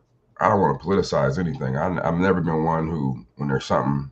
My daughter was born on 9/11, not 9/11 actual, but on the anniversary. So it always takes me a different way when people start politicizing things that happen, because it's like, man, that happened. Don't put politics into it, and I try to keep them separate. The reality is our elections matter. I mean, we got a juvenile facility that's $27 million that's empty. Yeah. And I'm gonna say his name. Chris Rogers has never really had a serious opponent and has always just got through. And he was a champion of this. And yet we are not solving the juvenile issue at all. Um, they were sitting on $50 million of COVID funds last that I checked that they still haven't spent, that they have to obligate by the end of this year, or they have to give the money back. 50 million. And we over here trying, scrambling for money just to help get people jobs. And at the end of the day, the county ain't doing their part. You have Like to me, what was more appalling than, I mean, don't get me wrong, the incident was terrible. It shouldn't have happened. But man, they got this 14-year-old kid all over the news. Mm-hmm. Like, even if he's found not guilty, even if he's found uh, he didn't know what he was doing because he snapped because he was bullied or whatever. Like this kid now is on the news for the rest of his life. People are gonna Google that and see him for the rest of his life, and that's just How is weird to me. how is that even possible? Because What? from a journalism perspective, the rule of thumb is to not. Actually, I was just reading another story this weekend. There were 7 people arrested on some. They tried to rob a Souls or something, and there were 2 individuals, 11 and 12 year old, who were not being named in this situation. But yet we have this story where, as you say, this young man's face is being plastered everywhere. Well, once you are charged as an adult, and Mm, now the county attorneys has pushed it a little farther. Even if you're a juvenile and you are like absconded from your community center and you are deemed to be a threat to community, um, they'll put you on the news. And Senator McKinney had a bill on that. You want to talk about it? Yep, had a bill on that, and police opposed it, and it got stuck in committee again. And I'm nope, I'm not gonna be a repeating record on that, but it's just a, a lot of these issues since I've been in the legislature. Myself or Senator Wayne or a couple other senators have introduced bills to address, and we just haven't got the support in the legislature to get them out. And but the police and the people who people praise like saviors come in and oppose them all the time, and that's the issue. I don't think no kid should be plastered on social media in the media at all just because they're charged with an incident. Because not everybody that's charged with a crime is convicted of that crime. So if he's found not guilty, we're going to be able to Google search that story for the rest of that kid's life. And then he apply to college or go look for a job. They're going to see John Doe was charged as an adult for shooting somebody in school, but he wasn't. Let's say he don't get convicted of it. You know what I mean? So mm-hmm. that's it's bad and sad, but we continue to allow these people to operate in our communities with no accountability. And the problem that I have is the hypocrisy, right? Like at the end of the day, we burn down the session over people saying that, particularly Republicans, saying these kids can't make life changing decisions such as transgender. But when it comes to committing a crime, they can do life. Either they have the mental capability or they don't. Like Yeah, let's be Mm-hmm. honest here. yeah. Like Dave Chappelle is what is 14 years old actually. So I was thinking too about this situation. Like Buddy was saying, journalistically, I felt even funny about showing the photo that I showed today on it because when I found it, I was like, they got his name and his photo up everywhere already. Like, Mm-hmm. you know what I'm saying? And I showed it today because I wanted to impress upon people like just how young this young man is. Man, man. He looks like a baby standing there, man. It's a tough situation, but you're right. And we also know from like Sally Trotter from out of Omaha that if the paper gets it wrong, they won't necessarily come back and fix it. The No, way it's that just out there. with the same energy they've had him plastered all over the place. So yeah, you're right. It's a sad situation, and I agree with you too, Senator Wayne, on that hypocrisy. The hypocrisy of that. We see it all the time. We see it every day, and I know that's what a lot of people are very, very upset about as well. So, yeah. Let's get to solutions on some of these things. What can we do? I know that you just stated, Senator Wayne, that you are now helping out some young folks legally, and you got some cases here there. I know Senator McKinney, you are still out here trying to pass bills and do stuff. You guys are also a boost to the roost, helping kids all the time, coaching and doing a lot of things. What are some solutions here to keep the kids safe and stop some of these incidents, and also to kind of help the parents and help the families get a grasp on what's actually happening, so they're not just living in fear every day, as far as school is concerned. Um, I was listening and I heard y'all talking about metal detectors, and somebody called me, I think last week, and asked me what did I think about it. And I've done some research, and the research doesn't even show that putting metal detectors in school makes schools safer, and it also shows that schools that are, got majority, black populations are disproportionately have extra security measures. So I think about that too, and I also think about there there will probably be an increase in suspensions for other things outside of guns if we start heightening up, Mm, and most likely it's going to be black kids being suspended more. So it, it it's a lot to think about. When I think about solutions and think about the community, I think the issue isn't just the kids, it's the community. Our community is in a bad state. And I think we got to be honest about that. Our community isn't where it's supposed to be at all levels, politically, socially, none of that. We got to fix our community. The kids are only a reflection of what we are. Mhm. And if we got to fix the community, and that's the truth. Too many times when these situations happen, it's always somebody saying, "Dang, I knew that kid was in a bad situation. I knew that kid was gonna fall through the cracks. So why ain't nobody pulling those kids? This Mhm. kid getting bullied. I don't know how factual it is, but I heard I heard y'all say like his mom tried to get him transferred out, and then I was talking to some kids that know the kid the other day that I coach, and they was like, yeah, he was trying to get transferred to North, but OPS blocked it. Mm. So I it's a lot of avoidable things that happen in our community that we gotta fix. It because just saying put metal detectors in the school or let's start locking up all these kids is not going to be the solution, because I don't know where a lot of people been, but for my life I do remember 13-year-olds getting shot. I do remember 14-year-olds shooting people. I remember this growing up in North Omaha. To me, none of this is new. It's just a new generation of kids doing things, and now we got social media, so it's more in our face. We gotta Our community is the problem. yeah. I will say though that I also agree with what Brother Wayne was saying a little earlier too, because I think that they're dealing with some stuff that we didn't deal with back in the day. Yeah. With just like you get turned down by a girl you trying to date, and it was just your friends that laughed at you for a little minute before back in the day. But now it's on social media, and you're getting views upon views upon views, adding to the embarrassment and everything else that's going on. And like you said, it's it's a different scene too. Just media wise, I think it's really affecting that too. But it all has to come back down to helping, family support, helping the families. What do you guys say here on that tip? Because we dance around it all the time. We don't want to put the blame on the parents, completely, but we also are from that whole realm of like, where are the parents at? What's going on? So, so in some states, man, they are locking up and suing parents. Yep. Mhm. If and part of it's neglect and abuse. I mean, part of it's parents, but well, a lot of it's parents. Let's just keep it 100. But the reality is these things are happening, and we don't want to spend the money on it.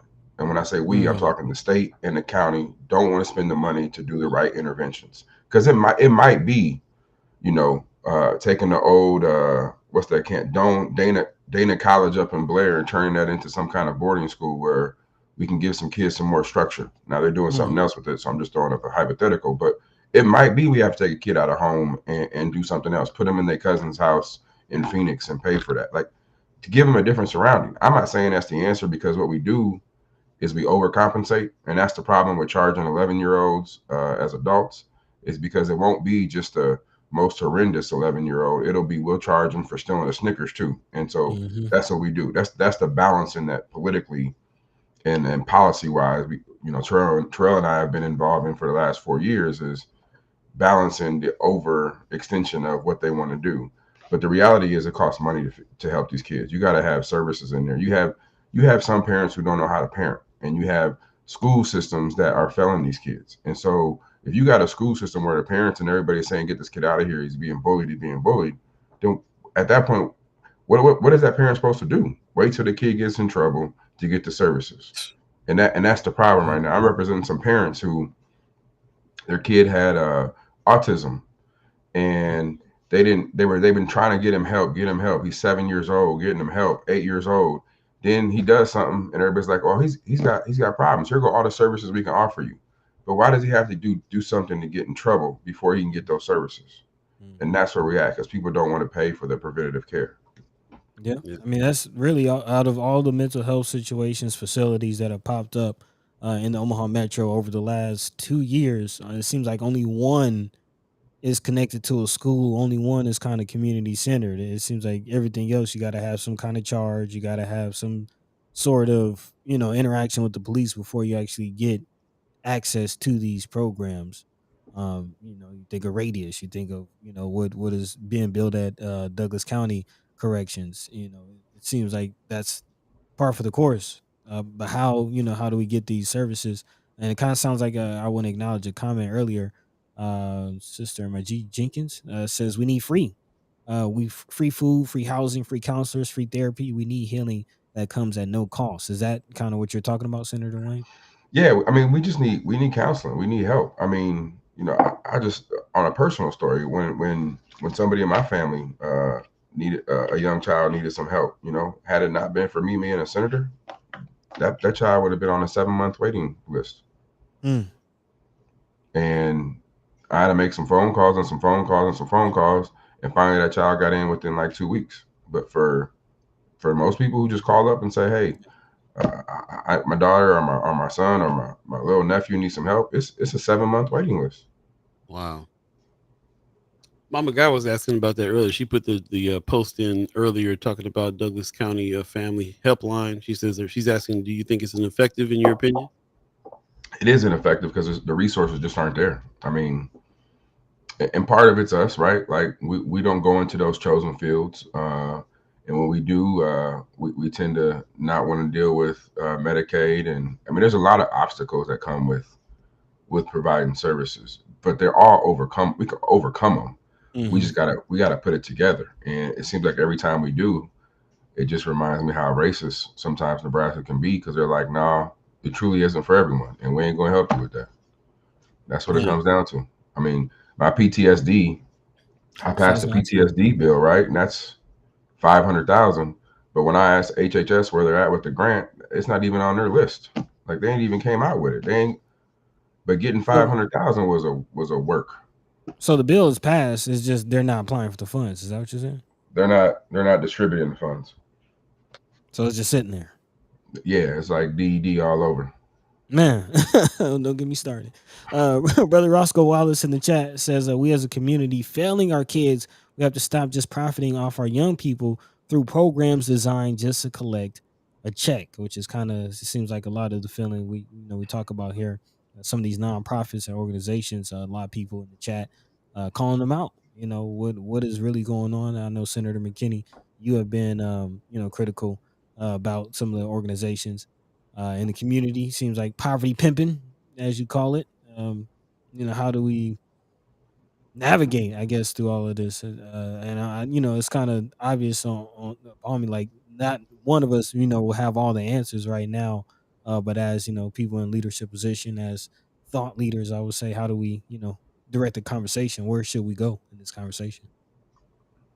I think we have to. I think we one. I'm tired of like getting called into meetings and saying let's have a conversation about what our community needs or Mm-hmm. Mm. own report. Like we know what we need. There's been enough community meetings. I think we just gotta like just focus on the solutions and like we know what the solutions are. We need to help our families. We need to help our people. Whether it's the basic needs, if it's counseling, whatever it is, we need to help. And it can't just be let's one, the problem with the programs and why they don't work is they only designed to help the kids. Not the That is family. never like you could save a kid, but if you're gonna send them back into a burning fire, a burning house, like that is Mm. not work. Because Yeah. just think about it, it's like taking a kid, taking them out to Boys Town for like 6 months to a year, but then dropping them back off in the same environment. That's not changed, not improved, nothing has changed. All you did was take a kid away for a little bit. Right. Yes, yes, they might have hopefully obtained some tools to know how to survive within that environment, but you basically gambling with that kid's life. We got to think about the whole family. You and that's what we got to think about, because it's not just the schools, it's everywhere, bro. Like, all these systems got systematic racism within them that make it difficult for people to navigate. DHHS is a problem. Probably Mhm. that's why I call it the Department of Hell and Harm, because it's that bad. And you think about DED and what they did with like with the North South Omaha grant stuff. Like, a lot of that stuff was avoidable, but they had no intentionality about caring about our community, and that's why those things happen. So it's a lot, man. I'm going to switch gears right now. First of all, it's 8:30 right now. If you believe in the concept of time, if you're just joining us, we're with Senator Terrell McKinney, Senator Justin Wayne.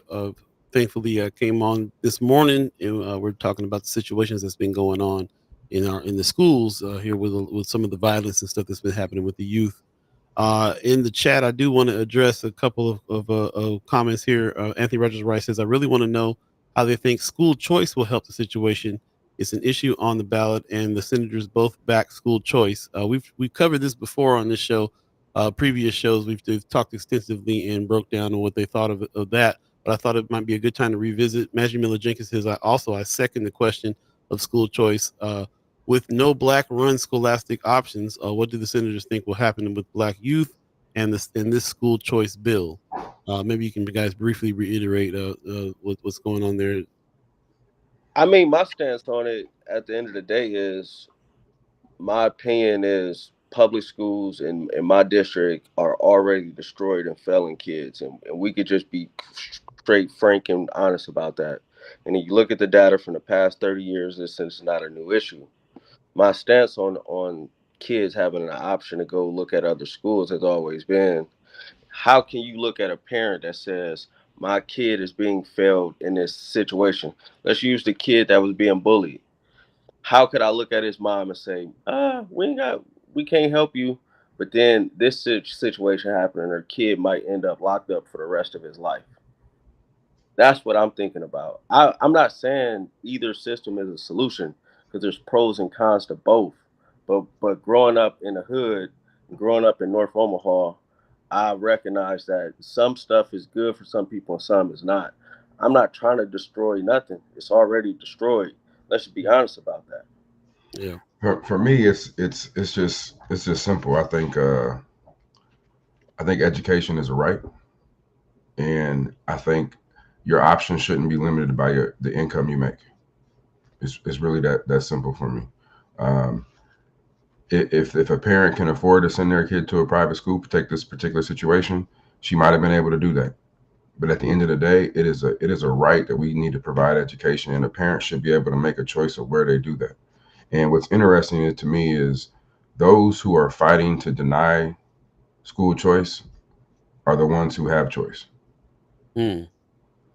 Not many people who don't have choice, actually, I can't think of any, are standing up saying, we don't want choice. If you're locked in a school and that school is struggling and your kid ain't getting help, you want choice. So that's where I'm at. The bigger thing is that Supreme Court ruling that just came down. Uh, Mhm. they're going to force the legislature to change its rules. I think they overstepped their bounds, not because of the school choice issue. Forget the school choice issue. They said, we think this bill is not an appropriation bill. They're telling the legislature what our internal rules should be and what we are doing is a complete abomination of separation of power. Mm. And so I think that's a huge problem for the legislature going forward, because they can tell the legislature, no, that's not what you guys don't know what you're doing anymore. It's pretty much what they're saying, and that's Mm. that's that's a problem, and that can have bigger consequences down the road. But back to the actual school choice thing, it's just really simply. And there's a thing in here about it allows wealthy tax credits. No, it's a direct appropriation now. It's coming directly from the state. It's only $10 million to help kids who are low income have a choice. So it's And not a tax credit. It's not any of that. and my thing about the whole tax credit thing, just even though it's not, I really hope all these people who oppose tax credits because they take away from public schools get somebody to introduce a bill to eliminate all tax credits if we're working under that premise. Like literally, like let's call a spade a spade. Like where is the crowd saying eliminate all tax credit because they take away from public schools? I've never heard it except for on this bill, but every other tax credit that get passed or every other tax credit that's out there, don't nobody say anything about it. Let's just be real about it, bro. Come on. Yeah. Like if you're opposed, if tax credits take away from public schools, get all those people to to to get somebody to introduce a bill to take away all tax credits. If And not, if you're not gonna be opposed to all tax credits, like come on, let's just be honest. and that was my biggest thing about this whole argument is that the only tax credit they say takes away from public schools is this one, and this one is literally, well, it used to be because now it's no longer a tax credit, but it was only 25 million. When I say only, that's a lot of money.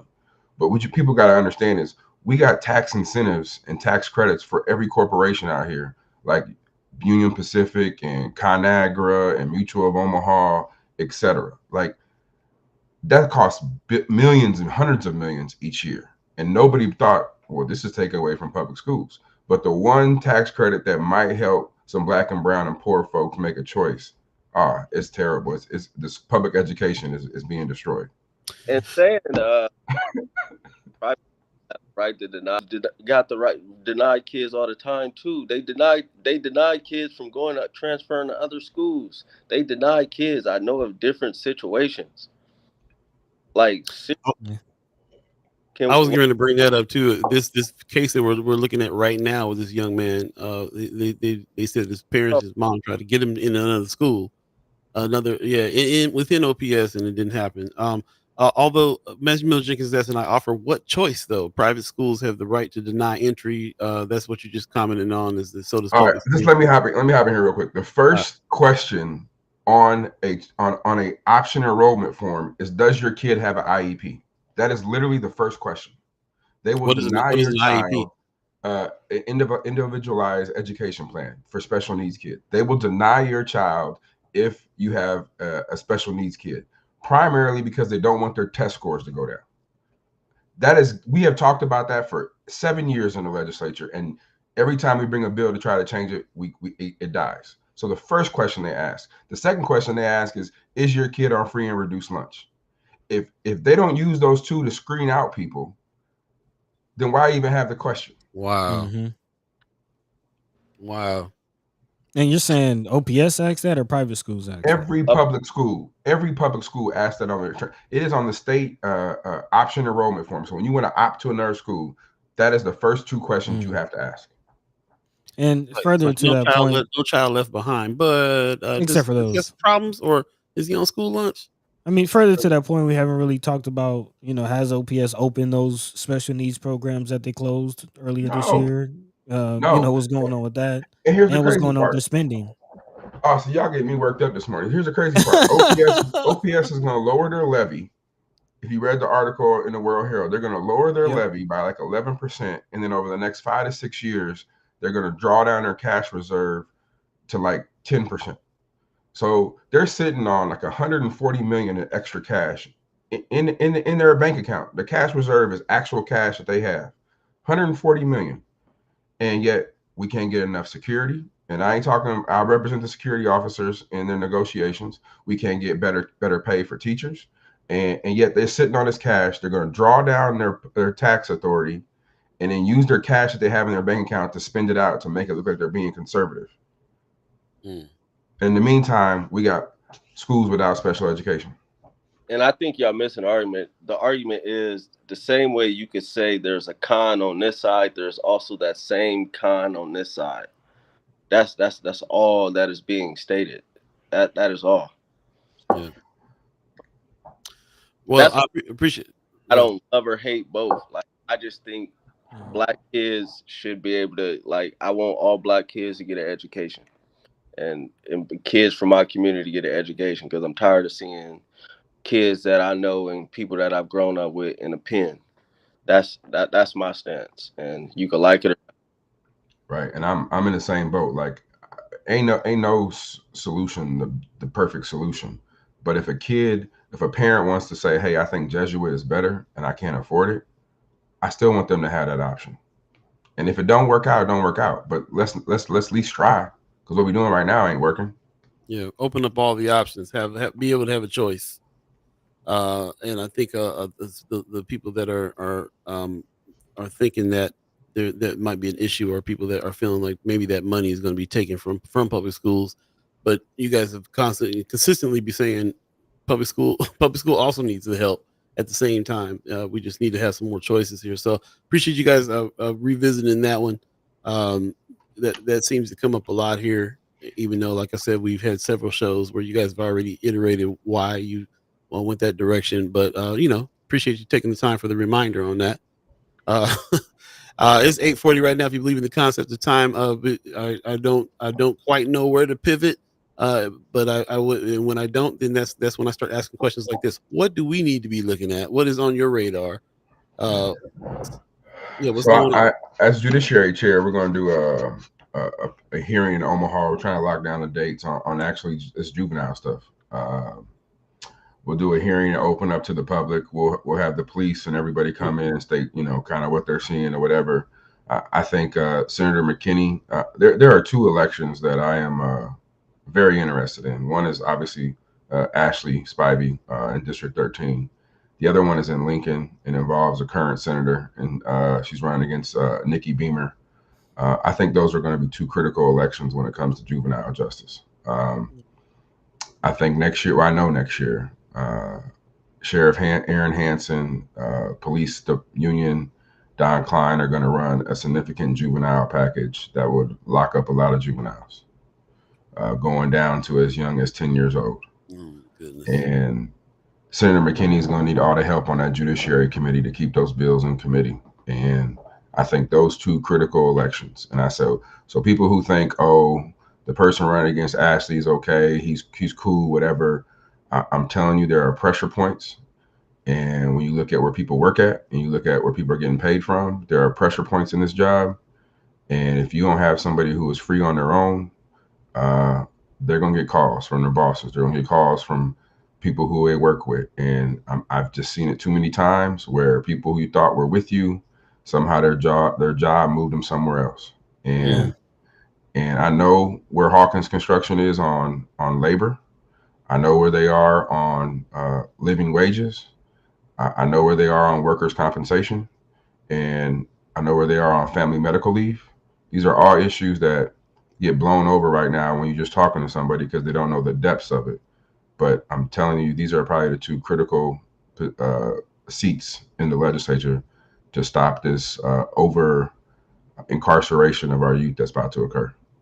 And that's quite interesting when you think of the work that Senator McKinney and I'm sure you, Senator Wayne, have done in trying to get NSP shut down in this whole building new prisons. And the question has been they identify like, yeah, we're going to need more prisons, and my question has always been, where are these like, how do you know that you're going to need more prisons? Where are these prisoners going to come from? And kind of seeing that play. I represent a kid who has been in DCYC for over 120 days, and they don't know where to place him. And at the end of the day, when he comes back out, if we don't put proper services, he will go straight to adult prison. Like I've talked to this kid way too many times, and talking to people in DCYC, the staff and other kids, to me, there is a clear prison pipeline that is being drawn out of Douglas County and what we're doing. There's no other way to say it. And so we're going to have a conversation on judiciary, probably second week of October. But I'm actually very nervous for Senator McKinney over the next 4 years if we don't have the right people down there, because they are going to come with the juvenile package. I've already heard about it. They were going to introduce it last year, and they said, wait out Wayne, because Wayne and McKinney are going to stop it. Just wait him out, and we'll take on McKinney by himself next year. Wow. That is the worst thing about term limits that I've ever seen, is they will wait you out. Yeah. So if you don't have a excuse or reason to vote for Ashley Spivey, or at least get invested in the race, there you go. Get Ashley in. Yeah. Yep. 8:44 right now. I want to go ahead and let you guys go. I appreciate you guys coming through. I see you checking out the chat. Go ahead and soak that in. If the brother, I don't know if Senator Wayne is looking. I'm Uh, looking, but at the end of the day, y'all asked me to comment on everybody. Ain't everybody fair game? I mean, y'all have asked me about juveniles. Y'all asked me about Ashley before. Y'all asked you, and I'm just telling you, at the end of the day, when it comes to our community and juveniles, I'm telling you where I'm at and who I think will help. And one is Nikki Beamer, and one is Ashley Spivey. Period. yeah. There you go. Okay. Right. Senator McKinney, any words? Um, any words? Um, Seems like you got a lot. always got a lot. I try to like chill, but I don't know. I guess I say that number one, as a senator, I don't care who you are, whether I work for you, work for you, you give me money, whatever. You don't tell me what to do. I'm very transparent about that. Tells me what to do. And justice that. Like everybody that know me know nobody controls my voice or my vote. I do what the hell I want. So don't ever insinuate that. So yes, you might not like somebody, but nobody tells me what the hell to do. I do what I want. So if I feel some type of way, I do it. At the end of the day, that's where I stand, and you can like it or not. Yeah.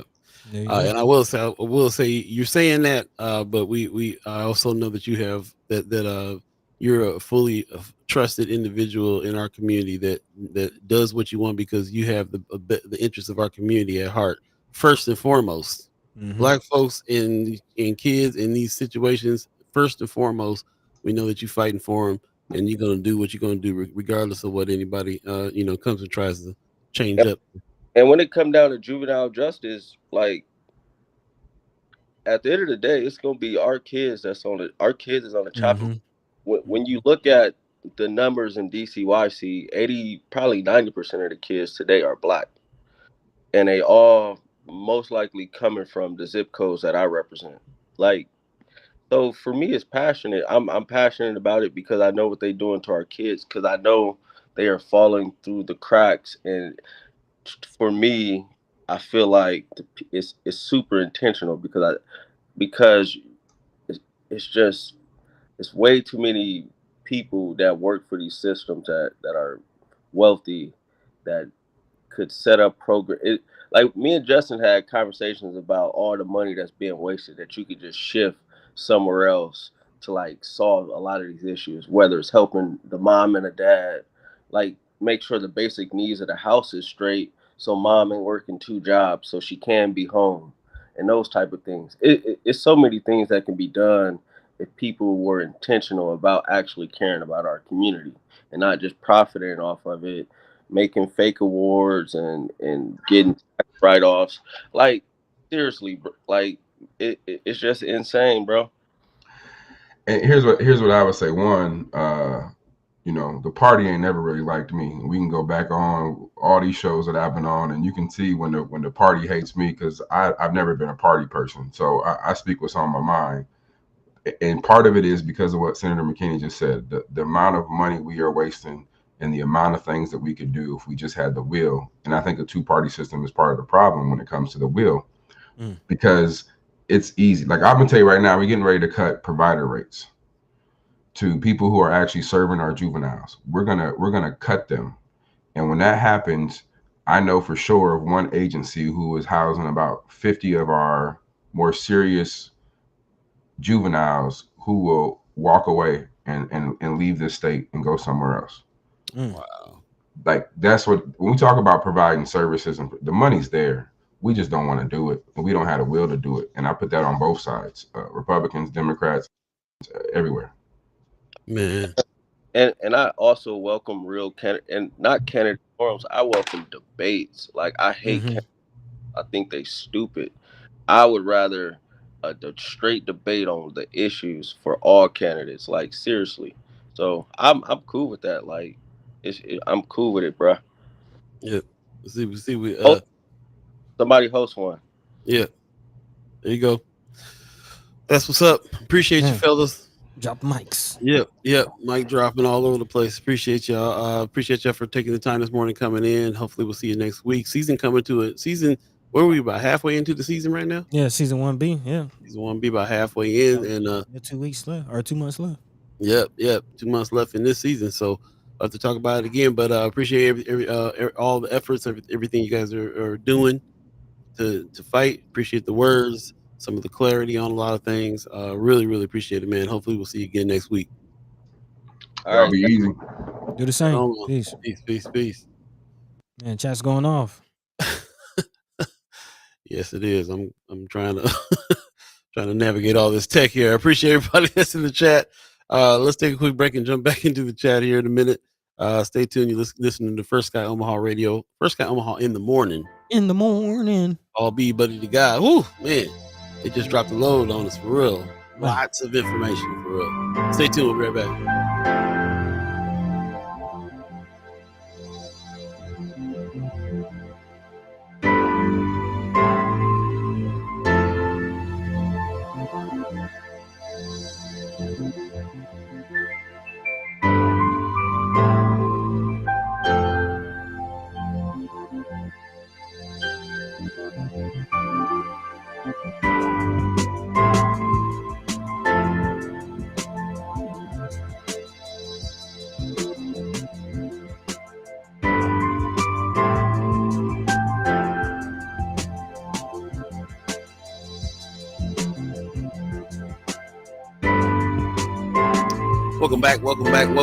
Welcome back. You're listening to First Sky Omaha in the morning.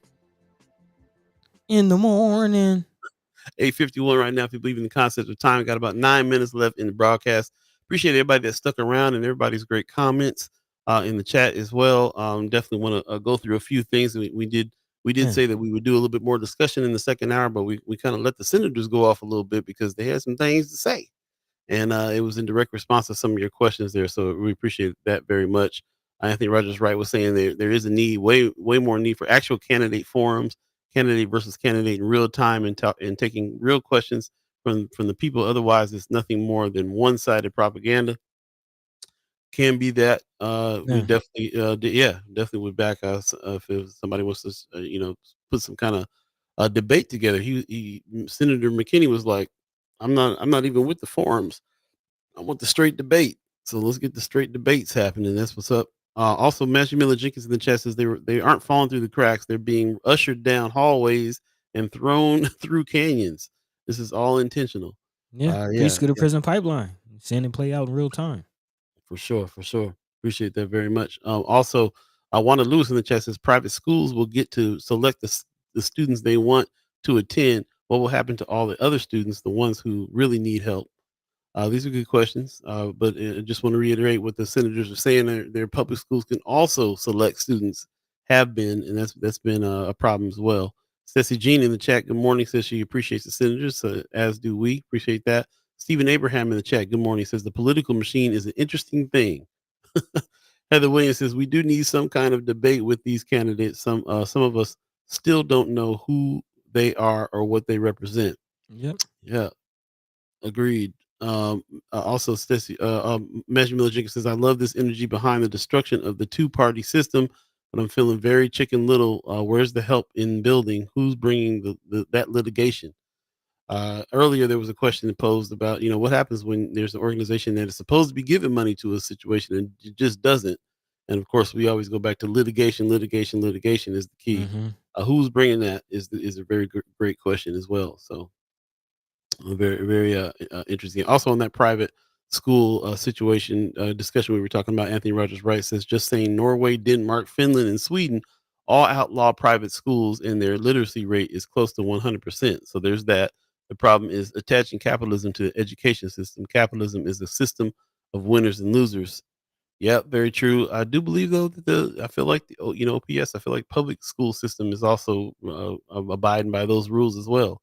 And unfortunately, we don't get 100% out of literacy rates out of the public schools. Matter of fact, there were some articles in I can't remember the state, but it was where was it? They were just saying it was they were kids were there was 0 kids passing. Oh, that was Baltimore. Oh, Baltimore, really? Yeah, it was in Baltimore. I saw that. Yeah, it was a report.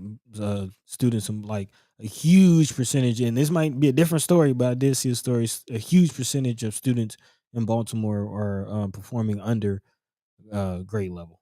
Yeah, yeah. So this is a nationwide problem, of course, and that's just what it is. So I appreciate that very much. Jahi Shabazz in the chat says appreciate both senators' sentiments.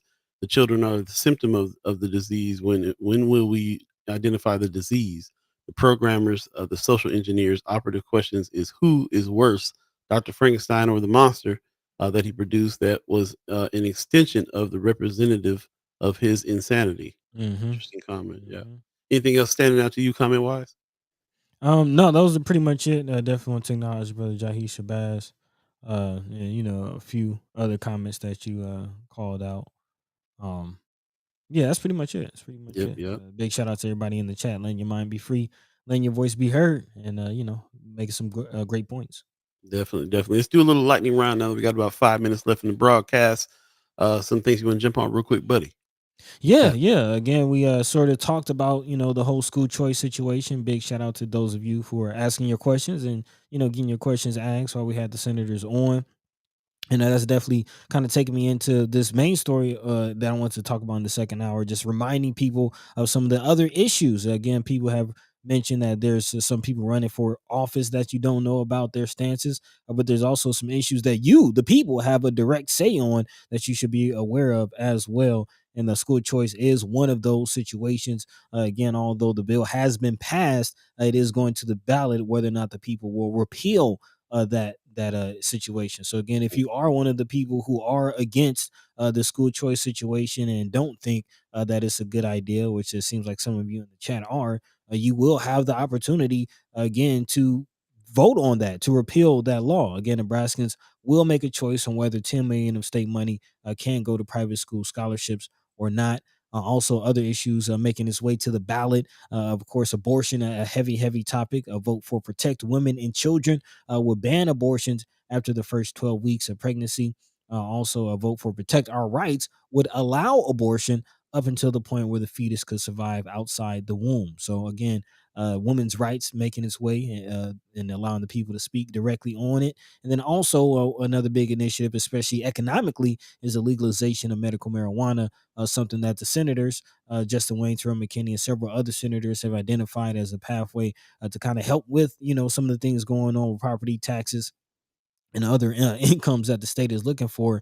And voters, again, will decide on two initiatives. One would legalize medical marijuana, and the other would regulate the marijuana industry in the state. Again, those apparently did receive enough signatures in petitions as well. So again, these are a few of the items going to the ballot coming up. So definitely stay in the know with those things, as again, you are voting directly on it. The people will have opportunity to speak out on that. And then last but not least, speaking of having the people speak up, the city of Omaha is also taking in public input for its next master plan that's being reported by WOWT.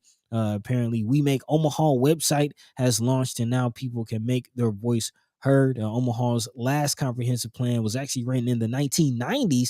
So here we are again. The city's planning department, is currently accepting the public's opinions on the opening survey. It takes about 10 minutes to share your thoughts. Since they rolled it out, they've gotten about 2,000 responses. But again, certain communities often feel like their voices aren't heard and taken in consideration when these plans are put together. So here's an opportunity to do just that.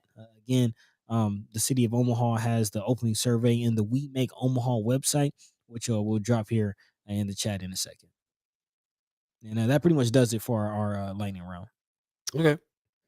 Cool. Sounds good. Appreciate everybody that is throwing out some information there too. Also, just want to mention real quick before we get out of here that about the Cypress Hill concert that's coming up here. I know that we don't have it HAPS going on here, but we did say that we would announce the winners that are going to be able to receive the free tickets to go to the event. And this event is happening tomorrow night at the Steel House. So shout out to Rita Nelson Clark and Miss Erica Felt. We're going to get some Hey, tickets to this. And appreciate everybody that's doing that. And this was kind of an initiative for us to also really make sure that people are signing up to the newsletter, which is a lot of the conversation that's happening there. And again, it's not just a newsletter that you get and read. You can also hit the survey. You can also reply to the newsletter, conversation can still keep on happening each week when we drop this on Fridays. The weekly wrap is happening. Go ahead and sign up for it. Definitely put your email address in or send us an email at firstsky@gmail and drop your email address with the subject line newsletter. And also, here's a link that you can just get to and go ahead and drop your email address and start receiving that on Friday. So appreciate everybody who's been supporting that. And the numbers are growing on it. Seems like you guys are telling friends, telling friends, telling friends, and we appreciate it. So thank you, Thank you. thank you very much for that. Yep, yep. Also, brother Anthony Rogers, right? Do me a favor and drop the link to your podcast in as well. There's a lot of stuff that you're saying in the chat here that we couldn't get to, but we know you're speaking about on your platform as well. So if you drop that in, we'll definitely promote that as well. Justin Wayne, Senator Justin Wayne, put some respect on his name, came back into the chat to say, let me be clear, Batter is endorsed by Omaha Police Union. The number one issue is this juvenile package. That's why I said what I said. So appreciate There you you, go. yeah, coming back and clarifying some things there. And again, definitely check out Brother Anthony Rogers Wright in his podcast as well. I'm sorry, man, I had it handy here, the link, but shoot that link in again if you can, and we'll definitely have. If you want to hear more about what he's talking about, definitely hit him up and listen to his podcast as well. And he's always somebody very approachable too, so you can speak to him all the time as well. So we appreciate you and your comments, and thank you. Mama God said it's a good newsletter. Hey, thank you, We're thank you. trying to put something into it for sure. So we appreciate Yeah. you your feedback there on that.